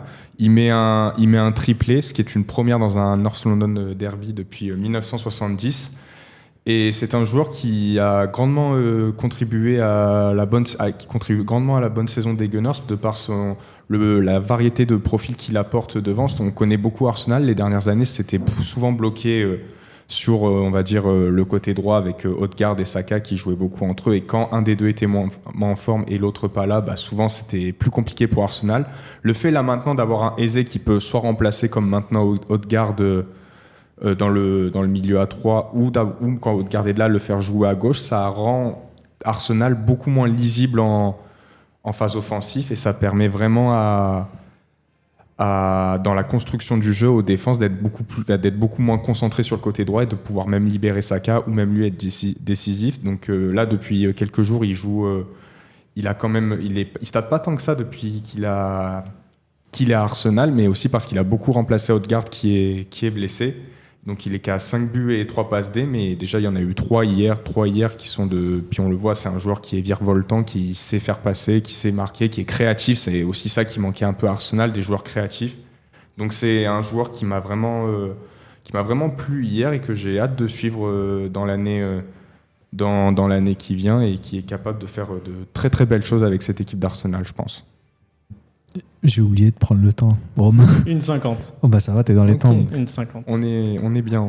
Pour toi, c'est le facteur X d'Arsenal. Facteur Z. Ouais, un des facteurs X. Je pense que ça peut être. Il y a lui parce qu'il apporte vraiment cette variété. C'est qu'avant, il se passait pas trop grand chose du côté gauche. Et là, maintenant, j'ai vraiment l'impression que le danger de Arsenal, il peut vraiment venir de partout. Donc, je pense qu'il permet à Arsenal vraiment, en l'alignant après, en modifiant un peu les joueurs, d'avoir une variété de schémas possibles en attaque. Il y avait qui côté gauche avant ? Il y avait Martinelli. C'est bon. C'est bon, tu peux t'arrêter là. C'est bon, c'est juste pour savoir. Martinelli qui a des qualités dans la profondeur et tout, mais il est face à un bloc bas, il est beaucoup moins efficace qu'un Eze qui est capable de... Mais là d'ailleurs, Eze, il jouait pas numéro 8. Enfin, il jouait justement, il remplace un peu Odegaard. Donc il permet de remplacer Odegaard, et quand Odegaard est là, il permettra d'apporter autre chose aussi venant de la gauche. Tu le vois... Bon, dans le groupe, oui, mais tu le vois titulaire en Angleterre ? Titulaire, ça part. Devant un Cole Palmer actuellement ? Arrête. Non, mais. Laisse-le tranquille, Cole Palmer. Il est blessé en plus, il s'est fait mal. C'est vrai comment il s'est fait mal aussi. Il s'est blessé 3 semaines juste parce qu'il s'est cogné chez lui. Il sera dans le groupe. Après, j'avoue que j'ai pas trop les joueurs de. Il a marqué lors du dernier rassemblement. Il a mis une super frappe. Oui, mais même son poste, vu qu'il peut jouer Il peut jouer partout. Donc, oui, voilà. Après, je pense que c'est le genre de mec en sélection, t'aimes bien avoir un mec comme ça pour sortir du banc, pour un peu dynamiser ton attaque. Après, ça va dépendre de comment revient Marcus Rashford, s'il réintègre Mason Greenwood. Bon, même si c'est assez peu probable, il y a quand même du monde en Angleterre offensivement. Mais ouais, c'est vrai que Eberechi Eze, c'est un joueur que moi j'ai pu suivre un peu depuis Crystal Palace. Avec Michael Olise, il formait un duo assez prolifique. C'était un peu Eze qui était au-dessus de Olise hiérarchiquement, même dans le grade de Crystal Palace. Oui. Et en fait, ça a toujours été plus ou moins l'équipe de Eberechi Eze, mais bon, il y avait Michael Olise où personne n'était vraiment dupe sur le niveau, et c'était les deux jouaient souvent ensemble. Et c'était la même génération de Marc Guéhi, etc., de l'équipe de Crystal Palace qui arrivait jusqu'à l'objectif final, c'est-à-dire remporter une FA Cup. Mais ouais, Eberechi Eze, là, pour le coup, c'est un joueur que je suivais, mais que j'imaginais pas prendre une nouvelle dimension aussi vite. Là, il est triple buteur face face à Tottenham. Il est titulaire quasiment tout le temps avec Arsenal. Il marque avec la sélection anglaise alors qu'il n'avait jamais été sélectionné jusqu'à l'année dernière. Non, donc franchement, c'est vrai que c'est un joueur qui est en train d'exploser et qui live up to the expectations. J'ai pas le mot en français, je fais l'américain, mais je sais pas comment expliquer. Comment on dit en français? Tu te rends compte que tu connaissais Eze alors que l'entraîneur de Tottenham le connaissait pas? Non, mais moi je pense que ça c'est de la com. D'ailleurs, la gueule de la com. Non, mais oui, il a fait exprès. Qui est aisé, derrière il te met triplé. Ouais, le storytelling, c'est génial. Franchement, c'est fou. J'ai envie de me rattraper la phrase que j'ai dit en anglais là, comme un immense. Live the experience. Il est à la hauteur des attentes. Voilà. Ok, c'était pas si compliqué. Ouais, je sais pas pourquoi j'ai fait l'américain, mais j'avais pas le mot en français. Il est à la hauteur des attentes et pour le coup, j'ai envie de même dire qu'il les dépasse. Et voilà, donc Eberechieze, moi je suis assez d'accord avec ton coup de cœur, Flavio. Pas le mien. Bah toi c'était un peu plus évident, mais c'est vrai qu'Eberechieze. Après, je vais prendre un joueur de N3, mais Eberechieze, c'est un joueur dont on parle pas trop justement parce qu'il venait de Crystal Palace. Oui, non, mais totalement. Mais c'est un joueur qui a aussi un peu popé sur le tard en fait, oui. au final. Ouais, parce qu'il a quasiment 26. À Crystal Palace, on en parlait, mais sans plus, parce que Crystal Palace, c'est pas l'équipe la plus regardée non plus de. Et pourtant, c'est vraiment très plaisant, même cette année, ce qu'ils proposent. Oui, mais ça fait partie des équipes, les mecs qui suivent les amateurs juste oui, Manchester, Chelsea, Arsenal, etc. Et ouais, donc voilà ce que je disais, il a un mec qui a déjà 27 ans, donc c'est pas le jeune qui monte, c'est un mec qui a déjà roulé sa bosse en première ligue, donc Eberechieze, un joueur qui va être à suivre cette saison. Totalement. Et maintenant, c'est à ton tour. C'est à ton tour de nous faire un petit coup de cœur sur un autre bon joueur qui n'est pas trop connu en plus. Pas trop médiatisé. Pareil, un joueur pas trop connu qui... J'attends le go du caméraman, c'est bon. Tu as 2 minutes pour nous parler de ce joueur pas trop connu. Bah, moi, je vais vous parler de Lamine Yamal, les amis. Le meilleur joueur du monde est de retour aux affaires. Lamine Yamal qui confirme son retour en forme avec ses 2 passes décisives ce week-end. Donc, on en a parlé un peu plus tôt. Ces 2 passes décisives pour Ferran Torres, dont une sublime, sa spéciale. C'est la spéciale Lamine Yamal. C'est cette ouverture de l'extérieur du pied qui casse complètement la défense. Et voilà, c'est le genre d'ouverture dont seul lui a le secret. Même la deuxième passe décisive où c'est une belle passe en profondeur pour Ferran Torres, elle est belle, mais au-delà des passes, au-delà des buts, c'est ses dribbles. Il nous fait rêver, Lamine Yamal. C'est rare aujourd'hui dans un football qui est de plus en plus aseptisé, de plus en plus physique. Il a ce genre d'action où il passe 1, 2, 3 joueurs et il réussit à nous faire lever de nos chaises. Là, il a ébloui le Camp Nou. C'est le joueur qui attendait les 45 000 personnes présentes au Camp Nou. Et puis voilà, sur les 4 derniers matchs, c'est 3 buts, 3 passes décisives. Donc en plus, il est de plus en plus régulier dans ses stats. Et voilà, franchement, là hier face à Bilbao, c'est 8 dribbles réussis. Pour le coup, même si ça peut pas trop parler, c'est une vraie stat, c'est beaucoup dans un match 8 dribbles réussis. Et c'est le record du match d'ailleurs. Et voilà, donc avec un Yamal à ce niveau-là, je pense que le Barça peut espérer être un candidat sérieux pour la victoire finale en Ligue des Champions parce que il est exceptionnel, il stat, et puis voilà, comme je le dis, il est partout. Là, hier, encore 2 passes décisives, il peut marquer si sa frappe, elle passe pas à ça. Et voilà, Lamine Yamal qui a beaucoup été critiqué pour ses histoires extrasportives, là il montre que quand il est sur le terrain, il n'y a pas de joueur plus fort que lui sur la planète football. Donc moi je suis très content de revoir Lamine Yamal à ce niveau-là. Et ben 1,40 hein. Ça va, j'ai pas trop débordé. C'est correct, on va même en parler encore quelques minutes. Oui, on va continuer à en parler parce qu'il y a de quoi dire sur Lamine Yamal. On peut faire une émission 2 heures dessus, mais on va pas s'attarder à ce point-là. Mais il revenait un peu d'une pubalgie. Et oui, il a encore des bribes parce qu'une pubalgie ça part pas du jour au lendemain, n'est-ce pas Flavio? Il revenait de blessure, donc de sa pubalgie comme tu disais, et c'est vrai que c'est des blessures qui sont assez embêtantes à soigner, mais là face à Bilbao, je l'ai vraiment senti en pleine possession de ses moyens, libéré. On l'a vu sur plusieurs situations, notamment sur le dernier but où il vient, il passe, il s'en sort entre 2-3 mecs et après il envoie ce ballon pour Ferran Torres. Et franchement, quand il est à ce niveau-là, en vrai c'est du régal. Il y a combien de joueurs qui te font plus rêver que Lamine Yamal sur la planète foot quand il joue comme ça, honnêtement? Il y en avait il y a quelques années, mais actuellement, il y a personne. À part Lamine Yamal, il n'y a personne qui. Tu parles du cadavre qui joue à Santos, là? À Santos? Non, je parle d'un mec qui joue à Miami. Ah, c'est que j'ai cru que tu allais dire je parle d'un mec qui joue à Lens. J'allais sauter par-dessus la tête pour t'étrangler. Oui, le fameux Sotoka. Neymar quand même. Mais Neymar aussi, non, mais bien sûr que oui, mais je retrouve plus de Messi en Yamal que de Neymar en Yamal. Ça dépend sur certaines actions, tu vois. sur certaines actions, dans sa capacité à éliminer. Sa manière d'éliminer plutôt. Oui. Ouais, non, sur la manière, c'est un peu Neymar, mais sur l'efficacité. Oui. Après, ça dépend. C'est pas non plus le joueur qui est le plus impressionnant statistiquement. Neymar, j'allais dire Yamal, mais il y a quelques années, à ses débuts, ils avaient fait. Il y a quelques années, le mec, il a 12 ans. À ses débuts, il faisait des vidéos où il mettait les vidéos en reverse, et du coup, en fait, tu voyais Yamal en droitier. Et franchement, je te jure, c'est hallucinant. C'est un truc de malade. C'est un truc de fou. Donc, ouais. Enfin, c'est le genre de joueur où tu dis, voilà, c'est pour ça que j'aime le foot, c'est pour regarder des mecs comme ça. Ah bah oui, totalement. Tu allumes ta télé pour voir Yamal. D'ailleurs, là, je vais me brancher sur les matchs de Ligue des Champions. Le Barça va être en premier. Bon, derrière l'OM, bien évidemment. Je crois qu'ils jouent en même temps en plus. Ouais. Et ils joueraient contre Chelsea. Ça va être un beau match contre un Chelsea qui tourne bien en ce début de saison aussi. Je suis abattu. Bon, je regarderai en replay l'OM. Non, c'est pas vrai. Sinon, double screen, t'as pas un ordinateur? Non, c'est pas sur ordi que je regarde les matchs de Ligue des Champions, c'est sur autre chose. Mais non, on se refera le match du Barça, bien évidemment, après le match de l'OM. Ça saute encore, que le match saute encore. On va pas dire sur quoi on regarde ni comment, mais non, le Barça, Lamine Yamal peut être à Elche ou à Valladolid, je serai le premier fan de Elche et de Valladolid. Tu regardes ce genre de...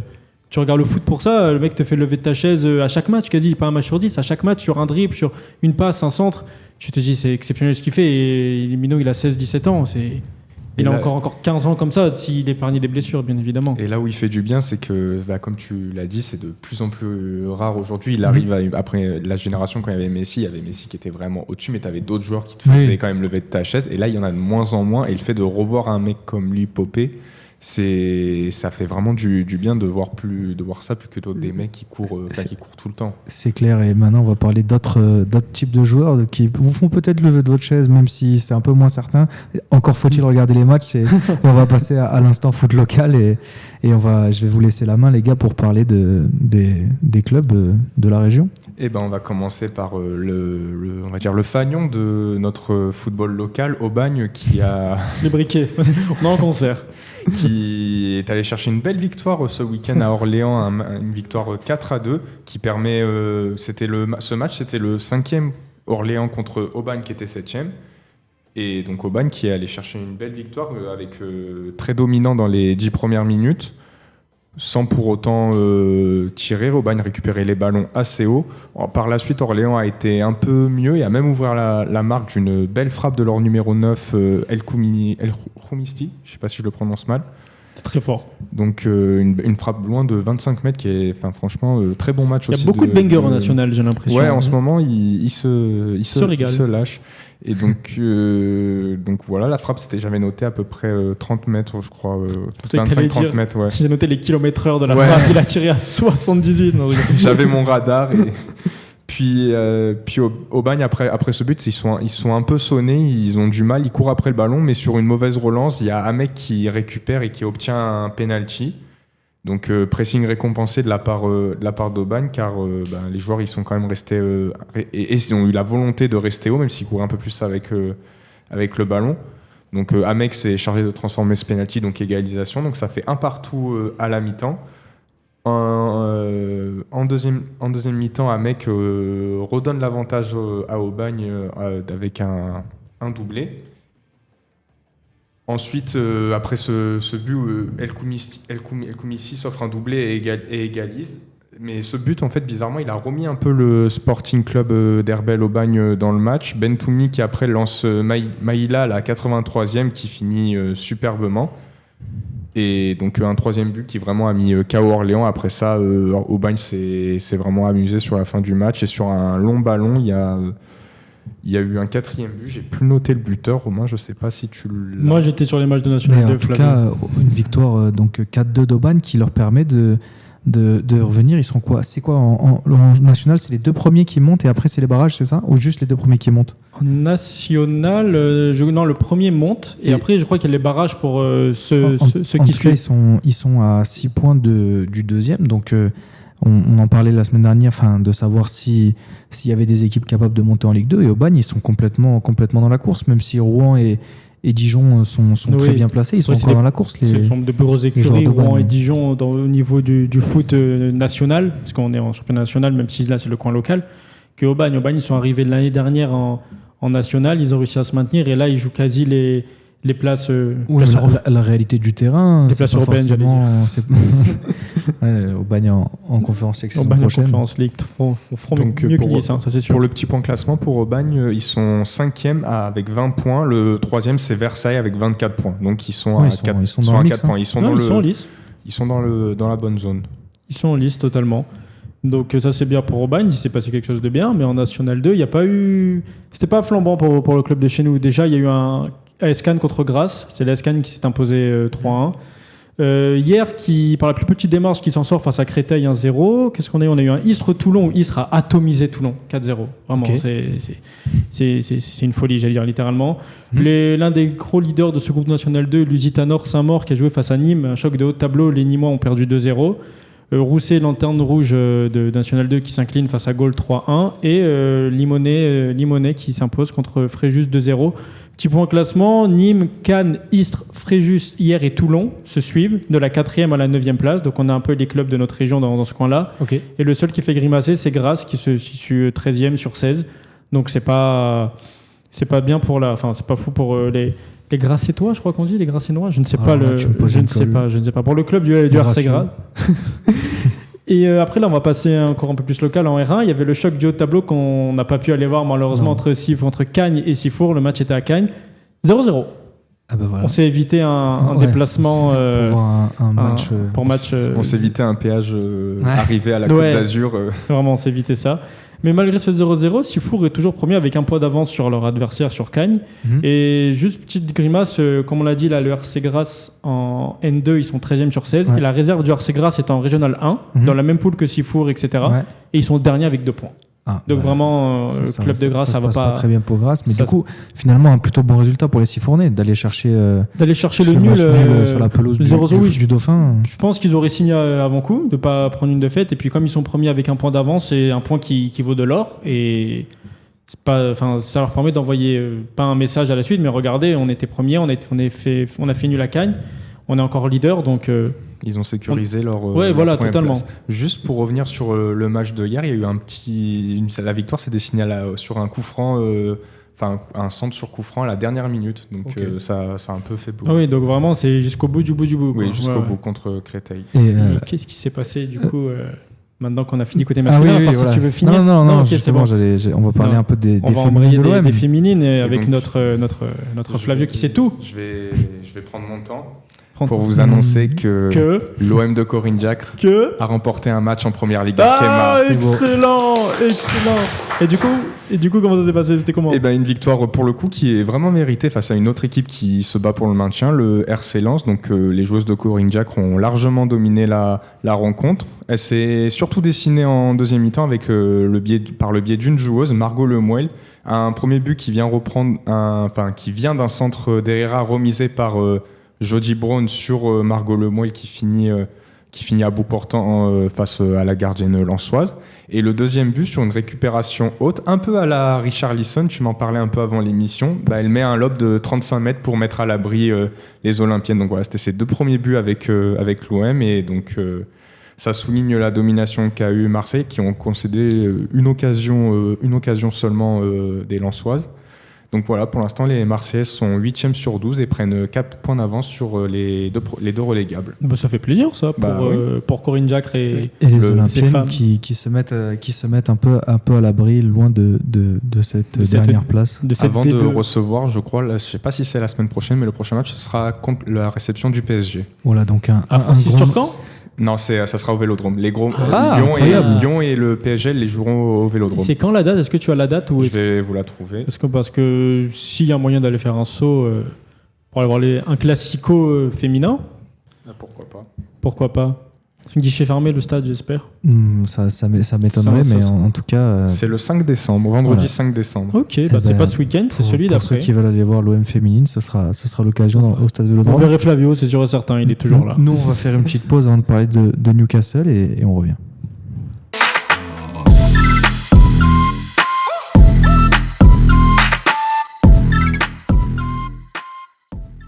Les grandes Je savais pas dans quoi tu partais. Les grandes, je l'avais pas. Là, mais équipe, je l'ai eu. Non, je vais pas vous faire l'affront de vous faire la chanson en entier, mais on va parler de la Ligue des Champions. L'OM qui retrouve la coupe aux grandes oreilles avec un match. Le Vélodrome qui retrouve même la coupe aux grandes oreilles avec un match loin d'être simple face à Newcastle en vue et une mission pour les Olympiens, faire l'exploit pour rester en vie dans cette compétition. C'est un peu le match de la dernière chance pour les Olympiens, Romain. Est-ce que j'irai jusque-là, pas de la dernière chance, parce qu'en soi, on est quoi, 25e sur 36, on est, les 24 premiers se qualifient, pour en mettre un peu de contexte, 24 premiers se qualifient, on est à 1 point de la qualif, là, on a 3 points, le 24e il a 4 points. L'année dernière, il fallait 11 points pour se qualifier, donc en soi, on a 3 points, il faut qu'on fasse 3 victoires sur les 4 prochains matchs. Donc en soi, c'est pas le match de la dernière chance. C'est sûr que si tu gagnes pas là, il faudra enchaîner 3 victoires face à 2 clubs belges, à l'extérieur, Bruges, Saint-Gilloise et Liverpool. Donc, même si Liverpool en ce moment, c'est pas, mais voilà, c'est Liverpool quand même, on va pas tergiverser. Mais donc dernière chance, au sens propre du terme, pour moi, non. Mais si tu gagnes pas, il peut y avoir le feu. Et si tu gagnes, tu peux vraiment pousser un ouf, entre guillemets, de sursis comme a eu Abibay, on va dire, avec le Stade Rennais, sûr et certain. Moi, je serais un petit peu plus alarmiste que Romain. Il faut vraiment prendre des points pour ce match. Ça va être, si tu gagnes pas ce match, si tu n'arrives pas à battre Newcastle chez toi, comment est-ce que tu pourrais espérer battre Liverpool, même si Liverpool est à peu près dans la même forme. Ça paraît, je pense que on va dire sur la forme du moment, ça peut se valoir. Et si on n'est pas capable de battre ça, va falloir vraiment aller chercher un exploit contre eux et contre les 2 autres. Mais rien que psychologiquement, là, si tu venais enchaîner une nouvelle défaite à la maison, je pense que... divisé par 2, les chances de se qualifier, non, mais quasi. Au-delà du niveau comptable, dans la tête des joueurs, je pense que là, ça serait vraiment dur de se remettre dedans, de repartir. Parce que là, derrière, tu te retrouves, comme on dit, faire 2 déplacements en Belgique, dont un face à Bruges, où ça va vraiment pas être facile, parce que Bruges, ça joue vraiment bien au ballon. Se remettre la motive, après... Tu sais que si tu fais pas 3 victoires d'affilée, tu es quasiment sûr d'être éliminé. Se mettre la déterre de se recravacher, de se remettre au charbon, alors que là, pour le coup, c'est une victoire qui relancerait complètement l'OM, que ce soit mathématiquement et aussi dans la tête, parce que là, tu fais l'exploit, tu tapes Newcastle à la maison alors qu'ils viennent de remporter le match face à Manchester City. Ça remettrait un peu un coup de fouet à tout le monde, dans le sens, on a des matchs compliqués, mais c'est pas des matchs qui sont non plus injouables. C'est-à-dire que tu peux aller chercher des points en Belgique, et on l'a répété, Liverpool, dans l'énergie du Vélodrome, tu sais jamais ce qui peut se passer. Donc pour moi, c'est un match où l'OM doit impérativement gagner, quoi qu'il en soit. Sinon, on peut dire adieu à la qualification en Ligue des Champions. Et là où j'ai envie de vous poser la question, c'est est-ce que pour vous, cet exploit, il est possible ? Oui, après je vais revenir à ce que j'ai dit. Pour moi, contextuellement, ou peut-être, mais pour moi, ça ne relève pas de l'exploit de battre Newcastle. Parce qu'on va parler des points forts, l'OM est en forme physiquement et mentalement, là. Donc c'est déjà quelque chose de bien. On a récupéré certains blessés, je pense à Kondogbia, etc. Bon, ça, on y viendra après. Newcastle est à 2 vitesses, même si en Ligue des Champions, c'est bien. Mais leur parcours, là, ils sont 6e de Ligue des Champions, donc ils sont dans les 8 premiers et ils placent directement qualificatives. Il ne faut pas oublier qu'ils ont perdu face à Barcelone et ils ont gagné Bilbao, ce qui est pas si nul. Ils ont gagné face à Benfica et face à l'Union Saint-Gilloise. Donc ils n'ont pas des victoires références en Ligue des Champions non plus. Après, ils les ont gagnés. On ne peut pas leur enlever, ils les ont gagnés. Là où l'OM s'est accroché. Oui, non, mais totalement. Après, le calendrier de l'OM était peut-être un poil plus relevé actuellement que celui qu'a eu Newcastle, d'où le fait qu'ils soient 6e actuellement, mais ce qui fait qu'ils sont en position de force actuellement face à l'OM. Donc ça va pas du tout être facile. Faut vraiment, dans tous les cas, il va falloir un gros match pour s'en sortir. C'est un match de Ligue des Champions, c'est Newcastle, c'est pas voilà. Il va falloir un gros match pour s'en sortir. Pour moi, le mot exploit reste fort parce que on a les moyens de s'imposer. Ça va quand même être compliqué contre Newcastle. Enfin déjà rien qu'on voit l'impact qu'ils ont mis ce week-end contre City, et quand tu vois leur milieu, notre milieu, je pense qu'il a la capacité d'aller rivaliser, mais il va falloir vraiment qu'ils soient les 3 dans un bon jour et pas qu'il y en ait un qui traîne un peu la patte, parce que sinon, au niveau de l'impact, on va se faire... on va vite, faut que tout le monde soit au diapason. On va vite retomber sur terre. Mais justement, sur ça, est-ce que la manière dont l'OM a joué contre Nice un peu plus en transition, est-ce que c'était pas pour préparer ce match-là et obliger, parce que j'ai vu que quand même dans le dos des défenseurs de Newcastle, il y a des espaces, donc est-ce que c'était pas aussi pour préparer ça comme ça ? Les relances de Flavio sont folles. Non, mais c'est vrai que de toute façon, à partir du moment où tu gagnes 5-1 un match à l'extérieur face à un concurrent entre guillemets, c'est qu'il y a des idées à piocher à droite à gauche, c'est que tu es plutôt dans le bon. Et l'OM de Roberto De Zerbi, généralement, est plus fort quand il y a ces relances rapides qui partent de derrière. On l'a vu sur certaines situations que vraiment, quand on doit poser le jeu, etc. Moi, je trouve que c'est là où l'OM est le meilleur, surtout avec des joueurs comme Greenwood, etc. Et clairement, Flavio, c'est un plan. C'est ce qui s'est passé à Nice, c'est à reproduire et c'est à travailler. Face à l'Ajax, le premier but il vient comme ça, une relance rapide. Bon, c'était Naïf Aguerd qui sera pas là, mais oui.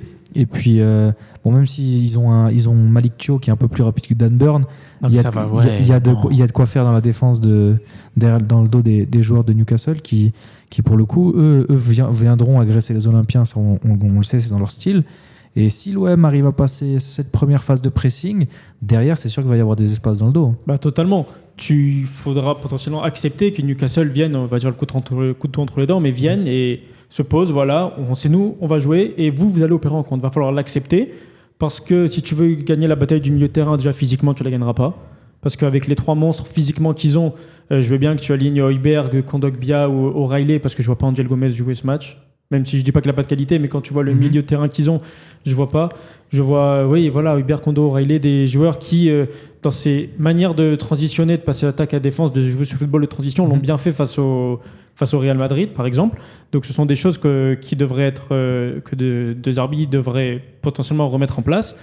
Et oui, tu leur laisses la balle, entre guillemets la balle. Par contre, quand tu exploses en contre, il faut que ça aille vite, et on a de la qualité. Et on a des joueurs qui vont vite. Donc les Dan Burn, Sven Botman, Malick Thiaw, intrinsèquement c'est bien, mais t'envoies un ballon dans leur dos, je pense qu'Aubameyang qui peut aller récupérer la balle, ou que ce soit Greenwood ou Peshao ou quoi que ce soit. Après, l'OM ne doit pas non plus se présenter en victime expiatoire comme il l'avait fait face au Real Madrid, ou même plus récemment face à l'Atalanta à la maison, où Marseille, on a laissé le ballon, mais on n'a surtout pas existé.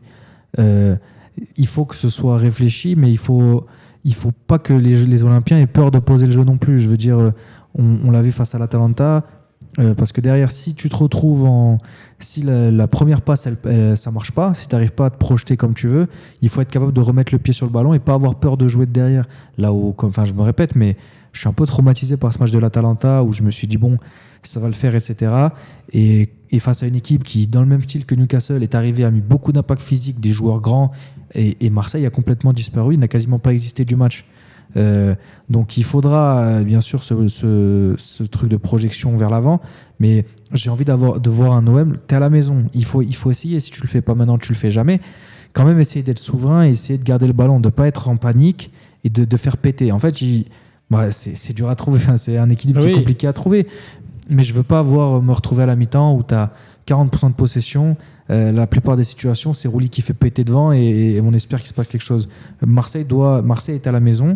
On l'a dit, Newcastle, c'est une équipe qui n'est pas non plus au top de son football, même s'ils viennent de gagner.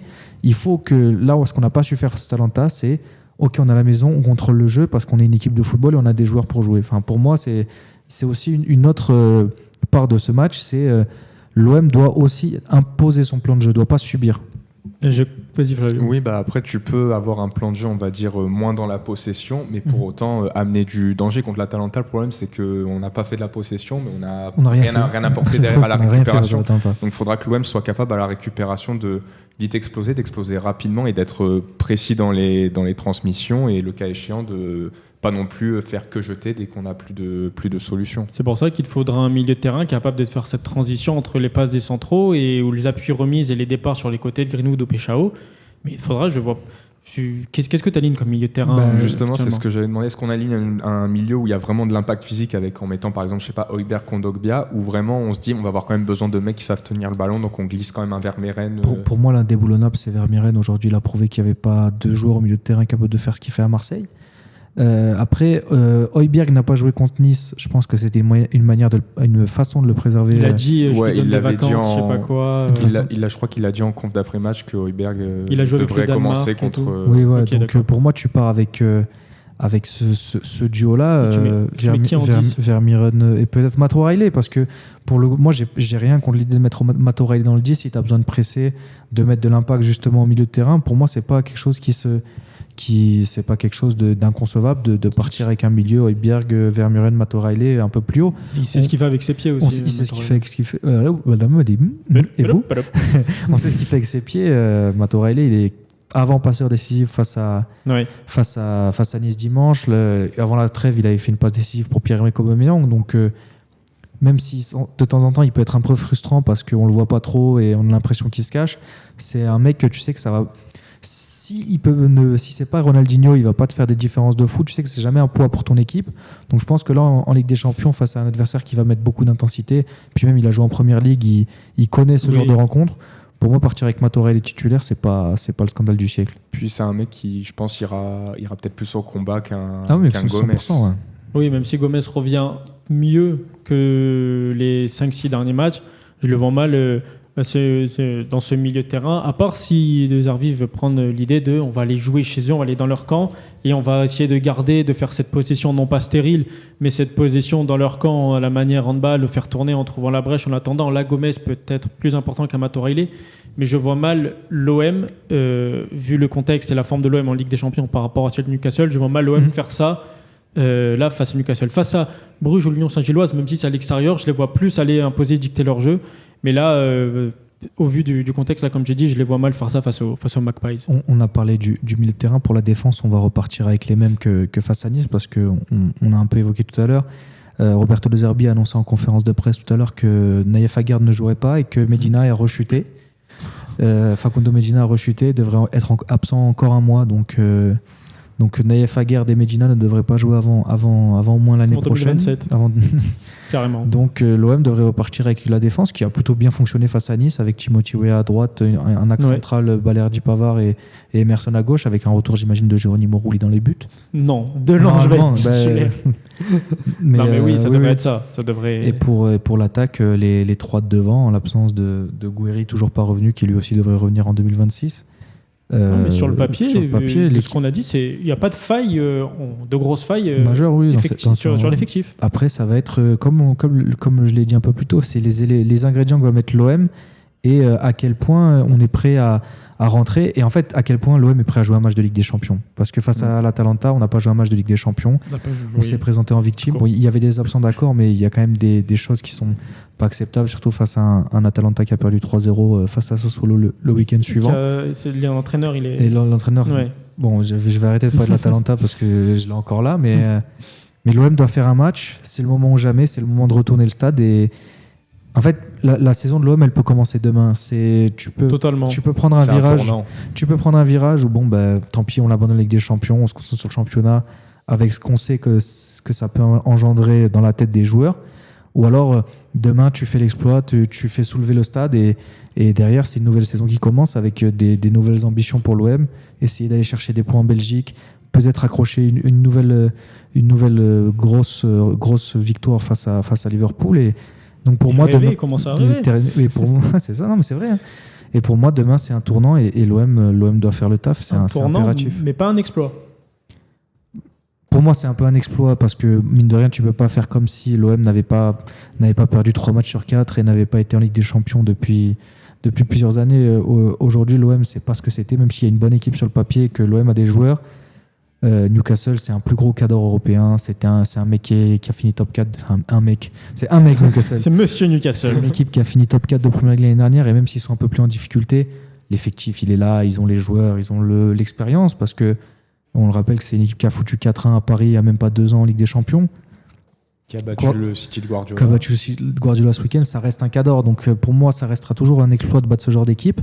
Mais c'est pas impossible. Et c'est là où je dis, c'est pas on se fait des faux espoirs. Il y a la place, mais ça restera quand même pour moi un exploit de battre cette équipe de Newcastle.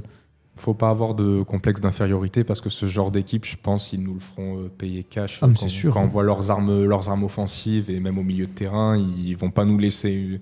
Faudra pas leur laisser une miette, quoi.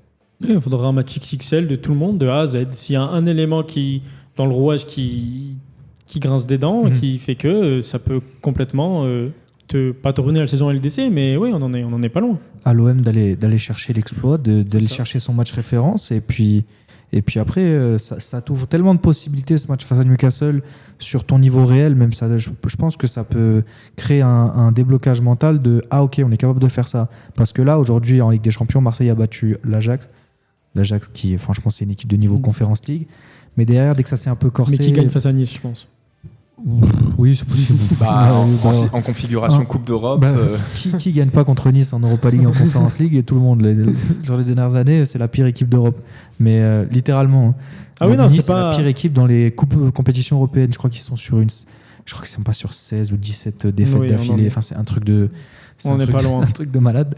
Et voilà, donc l'OM peut le faire, l'OM doit le faire pour rêver et puis même pour s'affirmer et puis montrer que le projet Roberto De Zerbi, c'est quelque chose. Ça peut aussi faire un peu comme il y avait eu un petit premier électrochoc après c'était une défaite, mais la performance qu'on avait fait au Bernabéu, ça peut être le deuxième électrochoc qui va te relancer ta saison. Si tu refais la perf du Bernabéu, mais après l'effectif du Bernabéu du Real par rapport à... Oui, en mettant une mesure sur le Real et sur la qualité d'effectif des deux équipes. Donc non, si tu arrives à refaire la perf du Bernabéu, tu as la place de faire un super cri de guerre à la fin dans le vestiaire. C'est ta vraiment deuxième grosse équipe européenne. Les autres, c'est des bonnes équipes. On va pas se mentir, ça reste des bonnes équipes, même surtout quand on voit que nous, ça fait des années qu'on n'a pas été en Ligue des Champions et les perfs qu'on a fait contre les dernières fois qu'on y a été. Donc là, c'est vraiment un gros match et faudra que tout le monde emmène le Vélodrome avec eux, comme dit souvent Roberto De Zerbi, pour faire une grosse performance. Et enfin terminer avec vaincre un peu le signe indien quand même, parce que mine de rien, l'OM n'est pas ridicule en Ligue des Champions depuis le début, mais il y a toujours ces petits éléments qui font que le carton rouge, les 2 pénaltys, l'action d'Ederson, taper du poing sur la table, ne laisser aucune place au doute, et si tu peux avoir un peu la chance de ton côté pour une fois, saisir l'occasion et essayer de repartir avec les 3 points pour rester en vie dans cette Ligue des Champions. Et ça aussi, Flavio veut en placer une. On va passer au quiz. Je peux, ça va. Oui, vas-y. Qu'on dise pas que je t'ai coupé la parole ou quoi que ce soit.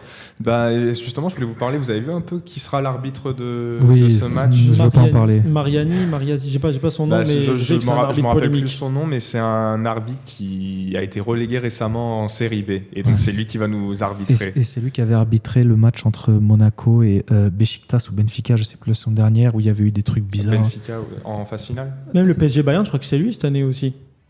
Je sais pas. Donc oui, relégué en Série B, et de là tu vas aller faire un match de Ligue des Champions à gros enjeu. Enfin, tous les matchs de Ligue des Champions sont à gros enjeu, mais pour l'UEFA, c'est un match de. C'est un match, ils s'en foutent. C'est pas l'Arsenal Bayern qui aura mercredi. Quel match d'ailleurs. Pour l'UEFA, c'est Metz-Lorient là, Newcastle, donc. Oui. Puis aussi, je pense que les instances arbitrage de l'UEFA regardent pas forcément ils regardent sur leurs matchs d'Européens et pas forcément sur les matchs nationaux. Enfin, je sais pas comment ça se passe, mais pour établir ça, du fait qu'il arbitre ce genre de match. Enfin, on verra bien. On va terminer avec vos pronos, les amis, pour ce match, et après on va passer au quiz. Je vais essayer d'être optimiste. Il y a la place de gagner, mais ça va être très compliqué. Si on repart avec un match nul, tout dépend de la physio, mais je serai satisfait. Nul ou victoire, allez, nul ou victoire. Un score 1-1 ou 2-1. Moi, je pense que quand on voit quand même la défense de l'OM sur ces dernières semaines, même s'il y a eu un peu du mieux sur les derniers matchs, mais c'était contre des adversaires un peu plus moindres, je pense que ça va être un match avec pas mal de buts, mais j'ai envie d'être partisan un peu d'une victoire de l'OM à un 3-2 avec un très gros match, un match fou. Ok, 3-2, moi je vais partir comme... en vrai, on pourrait dire 3-0 pour Newcastle, mais bon, on a quand même envie d'être ambitieux, donc je vais dire 2-1 pour l'OM aussi, avec un gros match de Mason Greenwood, un doublé de Mason Greenwood, et l'OM qui s'en sort... qui prend 60 millions de valeur marchande sur ce doublé. L'OM qui s'en sort un peu in extremis, et comme je le dis, je vois bien un match où, allez, c'est maintenant, la chance tourne, et ça vient enfin un peu du côté de l'OM enfin, et l'OM qui se relance dans cette Ligue des Champions. C'est tout ce qu'on souhaite, que ça arrive comme ça, vraiment. C'est tout ce qu'on souhaite, et maintenant on va passer au quiz, mais d'abord on va faire une petite pause et on revient.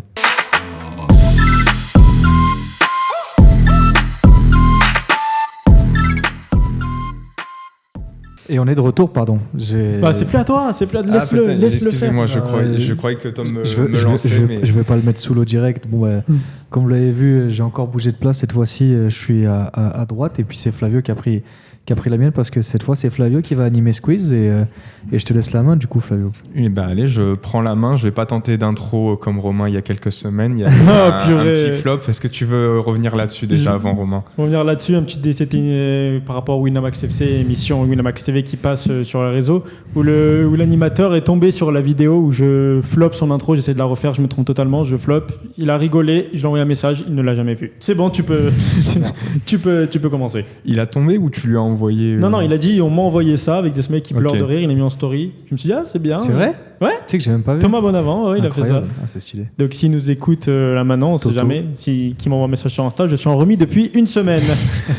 Allez, Flavio. Il a raison, je le comprends tout à fait. J'aurais fait la même chose à sa place. Allez, on va passer au Bon, quiz. on va commencer par un quiz. Donc, comme le fait souvent notre ami Tom, la première question qui va dévoiler un peu le thème ou la personne du quiz.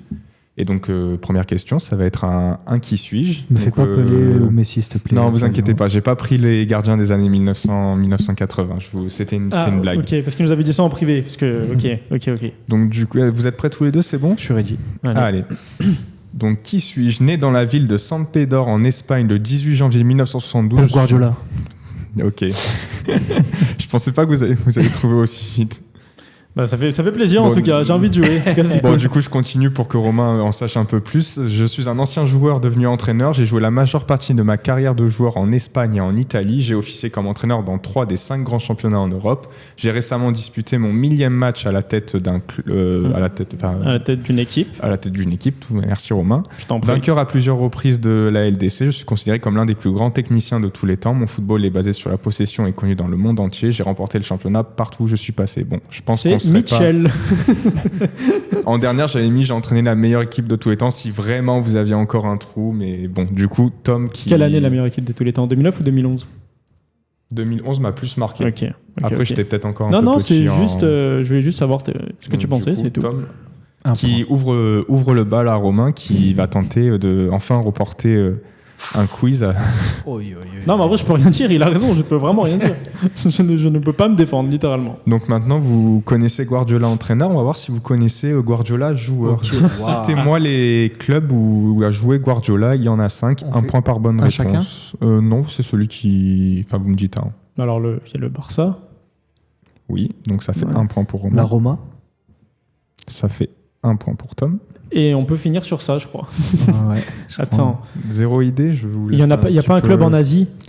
Alors, il y a un club en Asie, il y a un club vers l'Asie. Ouais, et un autre club italien et un autre club vraiment, je vous le donnerai, je pense, parce que vous n'allez pas le trouver. Bon. Non, il name drop des clubs, donc je sais pas si... Sassuolo? Non. Bon. Bah franchement, non, je sais pas. À part Barcelone et Rome... Alors vas-y. Bon, donc pour le club italien, il a joué à Brescia en 2 périodes, en 2001-2002 et en 2003. Ok. Donc un petit club là, d'Arabie Saoudite comme ça en tête. Al Hilal? Al Saad? Non, c'était Al Ali, qui d'ailleurs je crois n'est même pas en Arabie Saoudite, je crois que c'est au Qatar si je me trompe pas. Ça dépend comment tu l'écris. H-L-A-H. Ah non, maintenant, parce qu'il y a H, il y a Attends, je vais vérifier LY, c'est en Égypte. Oui, il y a un club égyptien, Je vais vérifier pour être sûr que je Parce dis pas une à moins qu'il ait joué en Égypte. bêtise. Non, ça va, c'était bien l'Arabie Saoudite. Okay. Je vous ai pas envoyé sur une faute piste. Et bon, le dernier club, je vais vous le donner parce que c'est, je pense, impossible à trouver. C'est Dorados de Sinaloa au Mexique. C'est un club que Maradona a entraîné. Ok. Il y a une série Netflix où Maradona entraîne cette équipe qui joue en 2e division mexicaine. Voilà. Ok, bah merci de nous étaler ton savoir. Ça te rapporte pas de points, mais non, au moins, au moins les auditeurs, les gens ils auront appris quelque chose. En vrai, ils se sont fait un peu avoir les Dorados parce qu'ils ont eu Guardiola en joueur et Maradona en entraîneur. L'inverse aurait été mieux. À ça après, à peu de choses près. Troisième question, combien de matchs a joué Pep avec le Barça à 10 près? À 10 près, mais gros, c'est un malade. 360. 526. Attends, donc tu m'as dit 360 et 526. Ok, est-ce que je fais au plus proche ou est-ce qu'on fait... Faut au plus proche, ouais. Bon bah Tom, 3. Combien? C'était 384 matchs avec le Barça pour 484 matchs au total dans sa carrière. Ok. Combien de buts dans toute sa carrière? À 2 près. Je vous ai dit 2 près parce que je vous donne un indice, 12. le total n'est pas super élevé. 5. C'était 20. Donc, non, ça, franchement, on me le compte pas. Ouais, ce que j'allais dire, on va laisser parce que Romain, après, va avoir du mal à revenir. Maintenant, Guardiola, c'était un joueur milieu défensif qui a une bonne qualité de passe. Combien de passes D, justement? Quiz de fou. Je pense pas tant, en vrai, parce que c'était vraiment un 6-6. Là, c'est compliqué parce que c'est sur sa carrière de joueur. Vous inquiétez pas, après, quand ça va être entraîneur, vous allez être un peu moins en galère. Les passes D sur la carrière d'entraîneur, je les avais pas, Flavio. 78. Non, je dirais moins, allez, 40. Alors, 78. 40. Alors, attendez, je suis très mauvais en calcul. Donc c'est à 59, donc toi, t'es à 19. 78, t'es à... T'es à 59, 79. T'es à 10. T'es à 19, donc c'est Romain. C'est égalité. Non, il y a pile et égalité. C'est pile à égalité. Ouais, pile à égalité. 2 points pour personne. Bon, allez. Donc ça fait toujours 3-1. Juste quand je m'en rapproche, il y a égalité pile le bon nombre. C'est une folie. Alors, question piège, quel est le pied fort de Guardiola? Les deux. Non, j'ai l'air droitier. Romain a raison, c'est... Non, il est ambidextre. Ouais, okay, c'est les deux. J'ai fait mes petites recherches et il était aussi à l'aise du droit que du gauche. Donc Romain revient et ça fait 3-2 pour Tom. Il a 5 étoiles mauvais pied sur FIFA? Hein? Ah non, vas-y, continue. Non, le bas, ça fait... Enfin, signe, je croyais qu'il y avait quelque chose en particulier, mais...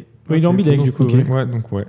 Donc, combien de fois Pep a remporté le championnat, carrière de joueur et entraîneur comprise? What? Non, mais c'est que des chiffres en fait, Flavio.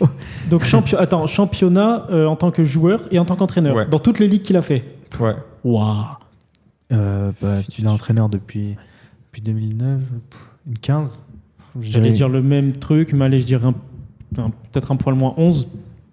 Ok, donc... en vrai, si on n'a pas la réponse, pas de points. Hein. Ok, donc alors pas de points pour vous. Est-ce que vous pouvez me dire juste en coach combien? La réponse était 18 en tout. Combien en coach? Juste entraîneur. En coach 13. Ouais, franchement, j'aurais dit 13 aussi. Ok, c'était 12. Dommage. Ouais. Bon, d'accord. Je reçois un message du coach. Flavio, je te le fais part. Juste, hop, regarde juste ici. Ok, d'accord. Ok, je fais part aussi à Tom. Ok, donc ici. on va accélérer un peu. On a passé trop de temps sur les coups de cœur. Combien Donc là, il n'y a personne qui a pris de points. Donc Guardiola, Guardiola, il a formé beaucoup de grands de joueurs et a travaillé avec beaucoup de personnes qui aujourd'hui sont de grands techniciens. Ok. Combien vous m'en citerez combien vous pouvez m'en citer dans les combien vous pouvez m'en citer dans les 5 grands championnats? Combien y a-t-il dans les 5 grands championnats de coachs qui ont travaillé avec Guardiola, que ce soit dans le staff ou en tant que joueur? Il faut que je dise les noms ou d'abord on fait les chiffres, après on va faire les noms. Oh, d'abord 8. 7. Alors on fait au plus proche, c'est Tom qui là c'était 5. Ok. Et maintenant à tour de rôle, est-ce que vous allez me dire les noms? Mikel Arteta. Ok. Vas-y. Maresca. Ok, c'est bon. Ah bon? Enzo Maresca, ouais. J'en sais rien. J'ai dit Mourinho, mais il est pas en 5 comme championnat, il est au Portugal. Luis Enrique? Non. Il a joué avec lui. Ouais. Y a pas, maintenant que je crois que c'est son adjoint, il est dans le staff, Kolo Touré, il est à City, il a pas entraîné Guardiola? Non, c'est pas dans les noms que j'ai vus en tout cas. Il y a dans les, donc vous m'avez dit Arteta, Maresca, il y a 2 Espagnols et un autre qui est dans 2 Espagnols déjà. Ok. Iraola? Iraola? Non. Bon, je vais vous les donner parce que je vois le patron derrière qui me presse un peu. Les noms ranquants, c'était Xabi Alonso, Xavi Hernandez et Vincent Compagnie. Bon, on est nul, on aurait clairement pu les avoir. On va passer directement à la liste. On va passer à la liste. Tous les joueurs qui entraînaient Guardiola. Non, la liste, je la trouvais pas trop mal. Donc, c'était un top 20, mais on va faire un top 6, sinon ça va être trop compliqué. Les transferts les plus chers sous Pep Guardiola, selon Transfermarkt. Ok. Que Guardiola a acheté? Ouais, donc dites-les-moi à tour de rôle. Jack Grealish. Ouais, c'est sûr. Donc, ok. Grealish, c'est bon. Qui c'est qu'ils ont acheté? Ruben Dias? Je prends les 6 premiers et Ruben Dias est dedans. Ok, d'accord. Erling Haaland? Oui. Non, Erling Haaland n'est pas dedans. Ah oui, non, ils l'ont pas acheté. Ouais, ils l'avaient eu sous une clause. Ah oui, c'est vrai. Mateus Nunes? Non. Ils n'ont pas acheté un gros prix, Mateus Nunes? Non, il n'est pas dans les 6. Josko Guardiol? Non, il doit y être. C'est le 2e. Non, il doit y être. Au Bayern, je vois pas. Non, en vrai, c'est à City, à mon avis, qu'il en a acheté les plus gros.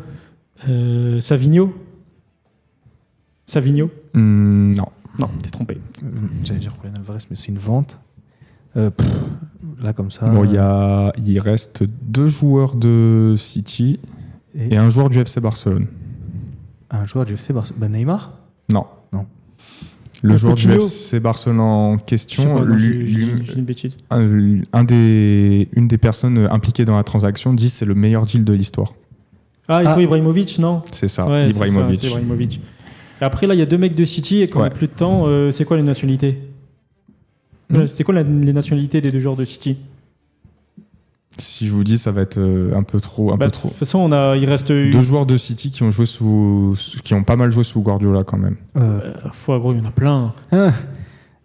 Sachant Sterling. que non, Sterling n'est pas dans le top 6. Ok.